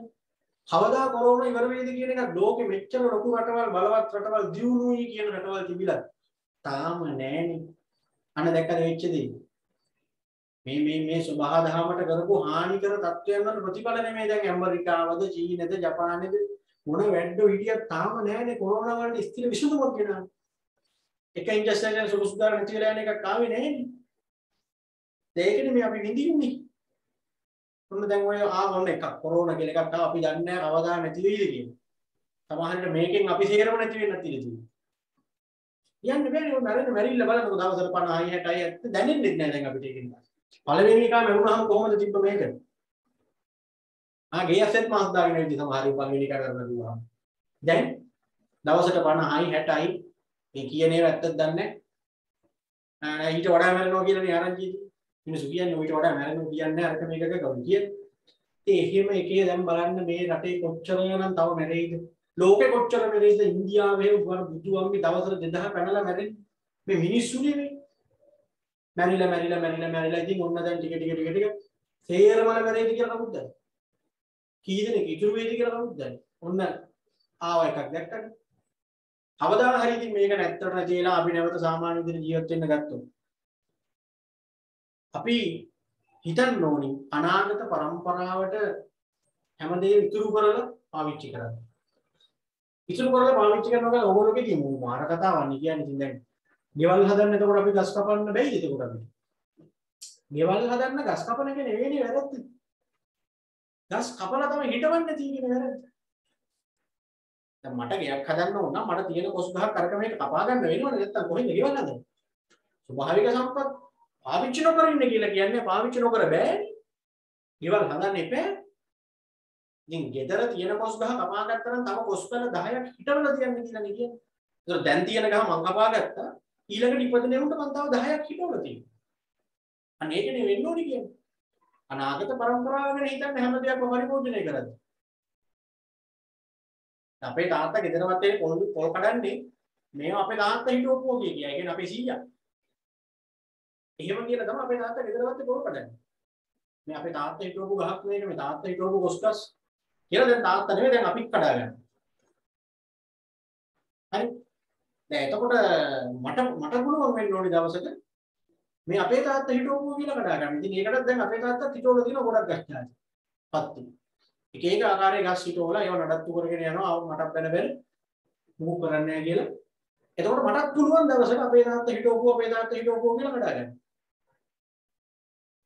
ඒකෙන් පස්සේ දැන් මගේ ඉන්න ළමයි අහවල් එකක් කඩාගන්න නැද්ද? අපේ තාත්තගේ වගේ. කඩාගන්න එක මං කරලා නැහැ. දැන් හිටවල නැහැ. එතකොට මෙතනින් පස්සේ ඒක ඉවර වෙනවා එහෙම. එහෙනම් මමත් දැනගන්න ඕනේ මොනවා හරි දෙයක් හිටවන්න. අපේ වත්තේ තියෙන පොල් ගස් ටික අනම්මනන් ටික පාවිච්චි කරන ගමන් ඒ ටික කනකොන ගමන් මම දැනගන්න ඕනේ මගේ ළමයාත් කවදාරි දවසක අපේ තාත්තා හිටෙමු ඒවා කියලා හරි කඩාගෙන කන්න පුළුවන් විදිහට ගහක් වල හිටවල දියුනේ. තියෙන ගස් ටික මම ගත්තා. තියෙන ගස් ටික මම පාවිච්චි කරා. ඊළඟ සෙට් එකට මම ගස් ටිකක් හිටෙව්වා. එහෙමයි කරන්න කියන්නේ නැතුව මේ ස්වභාවික සම්පත් පාවිච්චි කරන්න එපා කියලා මේක කියන්නේ. විකසන සංවර්ධනය කරන්න කියන්නේ ඉතින් එහෙනම් අපි බඩගින්න ඉන්නේ. එහෙම කියන්නේ මේ කියන්නේ අනාගත પરම්පරාවට සම්පත් පරිභෝජනය කරන්න තියෙන අවස්ථාව නැති කරන්න එපා. උල්ලංඝනය කරන්න එපා. වර්තමානයේ පාවිච්චි කරන්න. හරි. අපරාධ තිරසාර සංවර්ධනය කියන එක කියවනේ. තිරසන සංවර්ධනය කියන එක කියවනේ. සංවර්ධනය යන සංකල්පයට තවත් පැතිකඩක් එකතු වීමෙන් තිරසන සංවර්ධනය යන අදහස ඉදිරිපත් වී ඇත. එම අලුත් පැතිකඩ වන්නේ තිරසාර සංවර්ධනයයි. සංවර්ධනය වැඩිම සඳහා යොදාගත් සාම්ප්‍රදායික දත්තවලදී වායුගෝලයේ ඕසෝන් ස්තරය පොසිල් ඉන්ධන වැනි වටිනා පාරිසරික සම්පත් කෙරෙහි ඇති කරන බලපෑම සැලකිල්ලට නොගනී. ඒ කියන්නේ මේකයි. සංවර්ධනය කියන එක ගණනය කරද්දී මිනිස්සු බැලුවේ මෙන්න මේකේ වැඩිවීම විතරයි. මොකේ වැඩිවීමද බැලුවේ? තලදේශීය නිෂ්පාදනයේ වැඩිවීම දිහා විතරයි බැලුවේ. ඔය හදන ගණන් වල මේ දේවල් කොහෙවත් තිබ්බේ නැහැ. මොනවද තිබ්බේ නැත්තේ? වායුගෝලයේ ඕසෝන් ස්තරය පොසිල ඉන්ධන මේවට මොකද වෙන්නේ කියන එක මේ සංඛ්‍යාලය කරන වලට ආවේ නැහැ. ඒ කියන්නේ මිනිස්සුන්ට මේක නොපෙනුනේ. එවෙන්ම සංවර්ධන ක්‍රියාවලියේදී පිරිසිදු වාතය, දර්ශනීය ගම්බද පරිසරය, ජෛව විවිධත්වය වැනි පාරිසරික සම්පත් වලට සිදුවන හානිය සැලකිල්ලට නොගනී. මේ ඉලක්කම් හදද්දී මහ බැංකු වාර්තා හදද්දී සංඛ්‍යාලයකන හදද්දී අර සත්තුන්ට වෙන හානිය මිනිස්සුන්ගේ හැදියාවට මොකද වෙන්නේ මිනිස්සුන්ගේ තියෙන සංස්කෘතියට මොකද වුනේ මේවා ඒ ඉලක්කම් වල නැහැ. ඒවා යන්නේ අපගේ වර්තමාන ආර්ථික ක්‍රියාකාරකම් අනාගත પરම්පරාව කෙරෙහි ඉතා අහිතකර අන්දමින් බලපෑ හැකියි. අපි මේ දැන් කරන දේවල් අනාගත પરම්පරාවට නරක විදියට බලපාන්න පුළුවන්. මේ දැන් බලපාන එකනේ මම ඉස්සර කලින් පැහැදිලි කරේ. දැන් සමාජයට නරක විදියට බලපාලා තියෙන්නේ ඉස්සර මිනිස්සු කරපු දේවල්. ඊට කලින් પરම්පරාවල මිනිස්සු කරපු දේවල් හින්දා තමයි අපි නැහැදිච්ච වුන් වෙලා තියෙන්නේ. අපි කරන කියන දේවල් අනුව තමයි අපේ ඊළඟ සෙට් එක නැහැදිච්ච වුන්ද නැහැදිච්ච වුන්ද කියන එක තීරණය වෙන්නේ. මිනිස් ක්‍රියාකාරකම් මුමුවේ ජෛව ගෝලයේ පවත්නා නිෂ්පාදන හැකියාව දීර්ඝකාලීනව අඛණ්ඩව පවත්වාගෙන යාමේ අවශ්‍යතාවය අවධාරණය කරන පිළිතුර දිගතර සංවර්ධනය යන සංකල්පය නිර්මාණය කර ඇත. ලෝකේ පවතින නම් දිගතර සංවර්ධනයකට මිනිස්සුන්ට යන්න වෙනවා. මේ දැනට තියෙන නිෂ්පාදන හැකියාව ඉදිරියට තියාගන්න නම් දිගතර සංවර්ධනයකට යන්න වෙනවා. දැන්ටම අපේ නිෂ්පාදන හැකියාව අඩු වෙගෙන යන්නේ අපිට නිකන් අර දියුණුවයි කියලා පෙවුනට. හරි? අපිට එක එක තාක්ෂණික පැත්තෙන් දියුණුවයි කියලා නිකන් අපි විප්ලවයක් කරලා වගේ පෙවුනට ගොඩක් තැන් වලින් අපේ නිෂ්පාදන හැකියාව අඩුයි වගේ. දැන් බලන්න රටේ හාල් දිනවද හදිසියට කන්න. ඒකත් රටින් ගේන්න වෙනවා නේද? ඒ කාලේ. වෙන රටවල් වලට දෙන්න තරම් අපේ රටවල් වල ගොවියෝ උදා කරලා තියෙනවා. රජ කාලේ කොච්චර වැව් හදලා තියෙනවා. දැන් ඉන්න එකට පුළුවන් වැවක් හදාගන්න. ඊගෙන අපේ නිෂ්පාදන හැකියාව අඩු වෙලා බලන්න. මේ එක මේ ඉලෙක්ට්‍රික් උපකරණ ටිකක් ඇවිල්ලා තියෙනවා. ඩිජිටල් තාක්ෂණය ආපු එක තමයි අපිට නිකන් දියුණුවයි කියලා ලොකෝට පේන්නේ. නිෂ්පාදන හැකියාව අඩුයි. ඉස්සර ලී බඩක් ගත්තාම ඇත්තටම ලී බඩක්. අල්මාරියක් පුටුවක් මේසයක් එකක් ගත්තාම ඉස්සර ගෙවල් වල පරණ වලව් වල එහෙම තියෙන ඒවා කෙලින්ම ඇත්තටම ලී බඩුයි. ඒක බුරුත කරු වල නැදුම් ගණන් මනම් එහෙම වටිනා දවවර ඇඳ උස්සන්න ඕනේ 10ක් වත්. දැන් ලී බඩක් අරන් බලන්න. නමට විතරයි ලී බඩ. අනිකර තියෙන එක එක මේ යකඩ කෑලි, ප්ලාස්ටික් කෑලි, පොඩි ලී කෑලි දෙක තුනකුත් තියෙනවා කුෂන් කරලා. එයි දැන් ලී බඩ හදන්න බෑ අපිට ලී නෑ, දැව නෑ. ඒ කියන්නේ නිෂ්පාදන හැකියාවක් නෑ. අඩු වෙනවා. වැඩි වෙලා නෙවෙයි ඉන්නේ අපි දැන් අඩු වෙගෙන යන්නේ. හරි. එහෙමනම් ලියන්න නිර්වචනය අපි ලියමු තිරසර සංවර්ධනයේ කියන එක නිර්වචනය.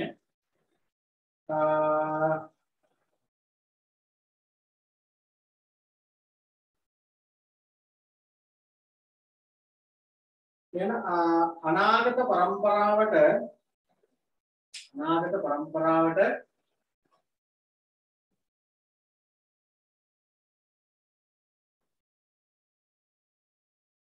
ඔවුන්ගේ අපේක්ෂාවන් සහ අවශ්‍යතා ඉටු කර ගැනීමට ඔවුන්ගේ අපේක්ෂාවන් හා අවශ්‍යතා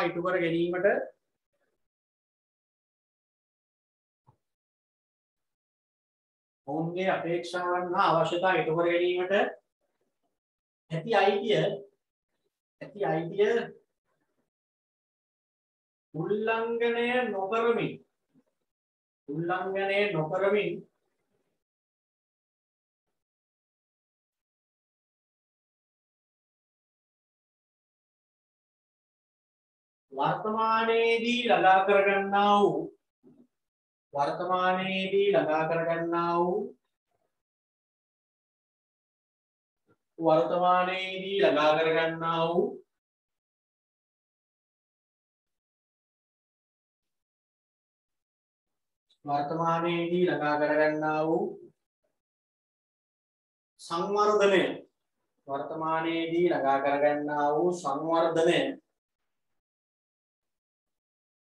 වර්තමානයේදී ළඟා කරගන්නා වූ සංවර්ධනය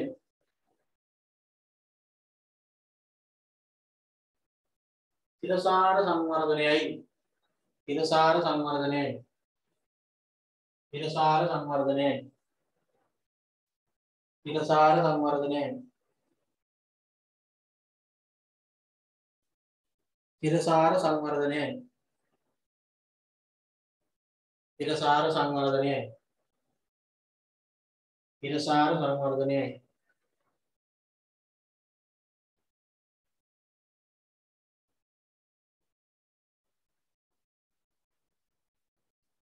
එතකොට දැන් මේකෙදී අපිට කියන්නේ දැන් අර අනාගත પરම්පරාවටත් එක්ක හොඳ වෙන සංවර්ධනයකට යන්න කියලා කේස් එකක් නෙමෙයි කියන්නේ.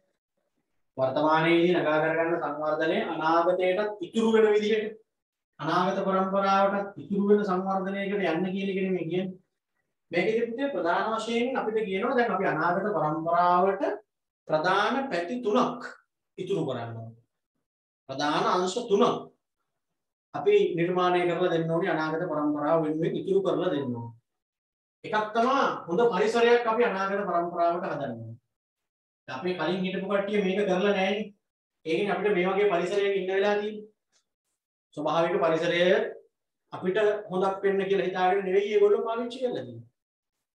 අපි ගැන හිතලා ඒගොල්ලෝ ස්වභාවික පරිසරය ස්වභාවික දේවල් පාවිච්චි කරා නම් මීට වඩා හොඳ විදිහට අපිට ජීවත් වෙන්න තිබ්බා. එහෙනම් මීට වඩා හොඳට අපිට පිරිසිදු වාතය, පිරිසිදු ජලය, පන සතුන් එහෙම ඉන්න තිබ්බා.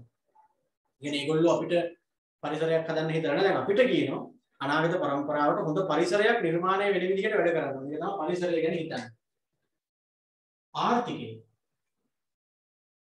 ආර්ථිකයත් හදලා තියන්න ඕනේ අපි අනාගතේට. පරිසරයක් විතරක් හදලා හරියන්නේ නැහැ. හරි. අනාගතේට හොඳ ආර්ථිකයක් නිර්මාණය කරන්නත් එපා. දැන් අපේ කලින් හිටපු මිනිස්සු අපිට හොඳ ආර්ථිකයක් හදලා දීලාද තියෙන්නේ? පේනවනේ දැන් අපිට තියෙන ආර්ථිකය. ණය වැඩි, පොලිය වැඩි, බඩු මිල වැඩි, එන්න වැඩි වෙනවා. කොරෝනාස්සෙත් බඩු මිල වැඩි වෙනවා, තෙල් මිල වැඩි වෙනවා. ඒ කියන්නේ හොඳ ආර්ථිකයක් අපිට නිර්මාණය කරලා තිබ්බනම් කොහොම වෙන්නේ නැහැ. දැන් අපිට කියනවා හොඳ ආර්ථිකයක් අනාගතයට හදන්න පුළුවන් විදිහට වැඩ කරන්න. සමාජය මේකත් මම ඔයගොල්ලන්ට කිව්වා. ඉස්සර තිබ්බ විදිහේ හොඳ සමාජයක් නෙවෙයිනේ දැන් තියෙන්නේ. හරි. ඉස්සර වගේ නෙවෙයි දැන් තියෙන්නේ මහා විෂමාචාර වලින් පිරිච්ච, දූෂණය පිරිච්ච එහෙම සමාජයක් නේ දැන් තියෙන්නේ. ඉතින් අපි දැනගන්න ඕනේ අනාගත પરම්පරාවටවත් මේ සමාජය හොඳ විදිහට හදලා තියෙනවා. හොඳ පරිසරයක් හදන්න ඕනේ අපි අනාගතේට. හොඳ ආර්ථිකයක් නිර්මාණය කරලා දෙන්න ඕනේ අනාගත පරම්පරාවට. හොඳ සමාජයක් නිර්මාණය කරවන්න ඕනේ. හරි. අනාගත පරම්පරාව වෙනුවෙන්. මෙන්න මේ තුනට කියනවා තිරසර සංවර්ධනයේ ප්‍රධාන කුළුණු තුන කියලා. තිරසර සංවර්ධනයේ ප්‍රධාන කුළුණු තුන.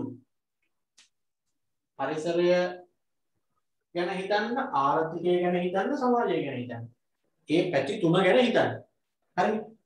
එහෙමනම් බලන්න තිරසර සංවර්ධනයේ ප්‍රධාන කුළුණු තුන කියලා දීලා තියෙනවා.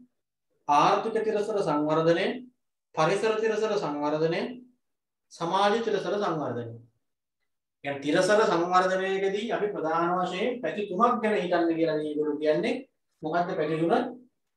පරිසරය ගැන හිතන්න, ආර්ථිකය ගැන හිතන්න, සමාජය ගැන හිතන්න. يعني අනාගතයට හොඳ පරිසරයක් නිර්මාණය වෙන විදිහට වැඩ කරන්න, අනාගතයට හොඳ ආර්ථිකයක් නිර්මාණය වෙන විදිහට වැඩ කරන්න, අනාගතයට හොඳ සමාජයක් නිර්මාණය වෙන විදිහට වැඩ කරන්න. ත්‍රිකෝණයක් ඇඳලා තියෙනවා තිරසර සංවර්ධන ත්‍රිකෝණය කියලා. ඒකෙත් ඉතින් මුළු තුනේ තියෙන්නේ ඔය කුළුණු තුන තමයි. ඔය තුනම තමයි තියෙන්නේ කවුලක් නැහැනේ. දැන් ඊළඟට අපිට මේ පාඩමේ BS වලට මේක තියෙන්නේ අපිට තියෙන්නේ මේ එක් අංශ කෙරෙහි ව්‍යාපාරිකයාගෙන් වෙන්න ඕනි දායකත්වය මොකක්ද කියලායි අපි දැනගන්නේ. ඒ කියන්නේ දැන් අනාගතයට හොඳ පරිසරයක් නිර්මාණය කරද්දී මොකක්ද ව්‍යාපාරිකයාගෙන් වෙන්න ඕනි දායකත්වය. අනාගතයට හොඳ ආර්ථිකයක් නිර්මාණය කරද්දී මොකක්ද ව්‍යාපාරිකයාගෙන් වෙන්න ඕනි දායකත්වය. අනාගතයට හොඳ සමාජයක් නිර්මාණය කරද්දී මොනවද ව්‍යාපාරිකයෙක්ගෙන් ඉන්න ඕනි දායකත්වය. ඇයි BS උගන්වන්නේ තිරසර සංවර්ධනය කියලා? ඔය වෙන සයන්ස් මැත්ස් වල හරි එහෙම නැත්නම් මේක රජයට කරන්න තියෙන දේවල්. රජයට කරන්න තියෙන දේවල් තියෙනවා මේ වෙනුවේ. ඒක රජය කරන්න බෑ. ඇයි BS කරන ළමයින්ට උගන්වන්නේ? මේ කියන පැති තුනේ හානියට ඔය අපි කියපු ඔය පත් වෙලා තියෙන පරිහානියට වැඩි හරියක්ම වග කියන්න ඕනේ කවුද? BS කරපුවෝ නෙමෙයි වැඩි හරියක්ම වග කියන්න ඕනේ ව්‍යාපාරිකයෝ. හරි. ඔය පරිසරය මේ තරමකට විනාශ වෙන්නේ. සමාජය මේ තරමකටම විනාශ වෙලා දූෂණය වෙලා නැහැදිච්ච සමාජයක් බවට පත් වෙන්නේ. ප්‍රධාන හේතුව තමයි ව්‍යාපාරිකයෝ කරන දේවල්. බිස්නස් අයිඩියා වලින් මිනිසු කරන දේවල්. ඒ නිසා තමයි ව්‍යාපාරිකයන්ටම කියන්නේ මේක නැවත නිවැරදි කරන්න විශාල දායකත්වයක් දෙන්න ඕනේ ව්‍යාපාරිකයෝ. ආර්ථිකය විනාශ වෙච්ච එකට නම් ඇත්තටම ව්‍යාපාරිකයට වඩා වග කියන්න ඕනේ රජයන්. පැවති සහ පවතින. රටේ ආර්ථිකයට ව්‍යාපාරිකයෙක් දෙන්න ඕනේ දායකත්වය උපරිම ව්‍යාපාරිකයා දෙනවා. අර මේ දෙකේදී නම් ඉතින් ව්‍යාපාරිකයාගෙන් තමයි ගොඩක් මේ දෙකට හානි වෙලා තියෙන්නේ. ඒ නිසා තමයි අපිට BS වල මේක උගන්වන්නේ. ව්‍යාපාර කරන අය හැටියට, බිස්නස් කරන අය හැටියට අනාගත පරම්පරාවට මේ දේවල් හොඳ විදිහකට නිර්මාණය කරන්න මොනවද අපි කරන්න ඕනි කියලා තමයි අපිට මේ පාඩමේ තියෙන්නේ. හරි? අපි ඒක ඊළඟ දවසේ බලමු. එතකොට ඔය කොටසෙන් ඊළඟ දවසේ වගේ වෙද්දි මේ පාඩම ඉවර වෙයි. එතකොට මේ පාඩම ඉවර වෙන්න කලින් වගේ අනිත් ටියුට් එක අරන් තියාගන්න. අවිස්සාවෙල්ලේ ඇහැලිගොඩ ළමයින්ට මම ටියුට් එක එවනවා කුරියර් වලින් අර ගිය පාර වගේ. අනිත් ඉතින් මේ අහල පහල ඉන්න ළමයි තක්ෂිලාවට ඇවිල්ලා අරන් යන්න. ඒක ලීසිනේ අරකට වඩා වෙලා යනවා. කෝල් ආන්සර් කරන්න ඕනි, රිටර්න් වෙනවා ඊටපුවම. බැරි අය විතරක් මට ඕන නම් එවන්න. පුළුවන් හැමෝම ආයතන වලට ඇවිල්ලා අරන් යන්න. බලංගොඩ තියෙනවා, රත්නපුර තක්ෂිලාවේ තියෙනවා. ඉදගේ තමයි තියෙන්නේ. අවිස්සාවෙල්ලේ නෑ. අවිස්සාවෙල්ලේ කොහොමත්ම නෑ. මොකද අවිස්සාවෙල්ලේ මට එන්නත් බෑනේ. පළාත් අතර සංචරණ සීමා තියෙනවා. ළමයි ගොඩකට එන්න බෑ අවිස්සාවෙල්ලේ. දැන් අර පැත්තෙන් කොසුගම පැත්තේ ළමයින්ට එන්න බෑ. මේ පැත්තෙන් හැලිගොඩ පැත්තේ ළමයින්ට යන්න බෑ. අර පැත්තේ රුවන්වැලි ළමයින්ට එන්නත් බෑ. එන්න හොඳත් නෑනේ. එතන නිකන් සම්දිස්ථාන තුනක් වගේ හින්දා. ඒත් ඒ ළමයින්ට ඔක්කොම ඩිපාර්ට්මන්ට් එවනවා. අනිත් ළමයි ඇවිල්ලා අරන් යන්න බැරි නම් විතරක්. මොකක් හරි හේතුවක් නිසා එන්නම බෑ වගේ නෝ. දුරයි හරි මොකක් හරි කේස් එකක් හින්දා මට මැසේජ් එකක් දාන්න. එතකොට මම අර ගිය පාර වගේ එවන්න පුළුවන්. හරිනේ? හරි. එහෙනම් ඊළඟ දවසේ බලමු පුතේ මෙතනින් එහාට අද කරපු එකේ රෙකෝඩින් එක දාන්නම් මේ YouTube එකට.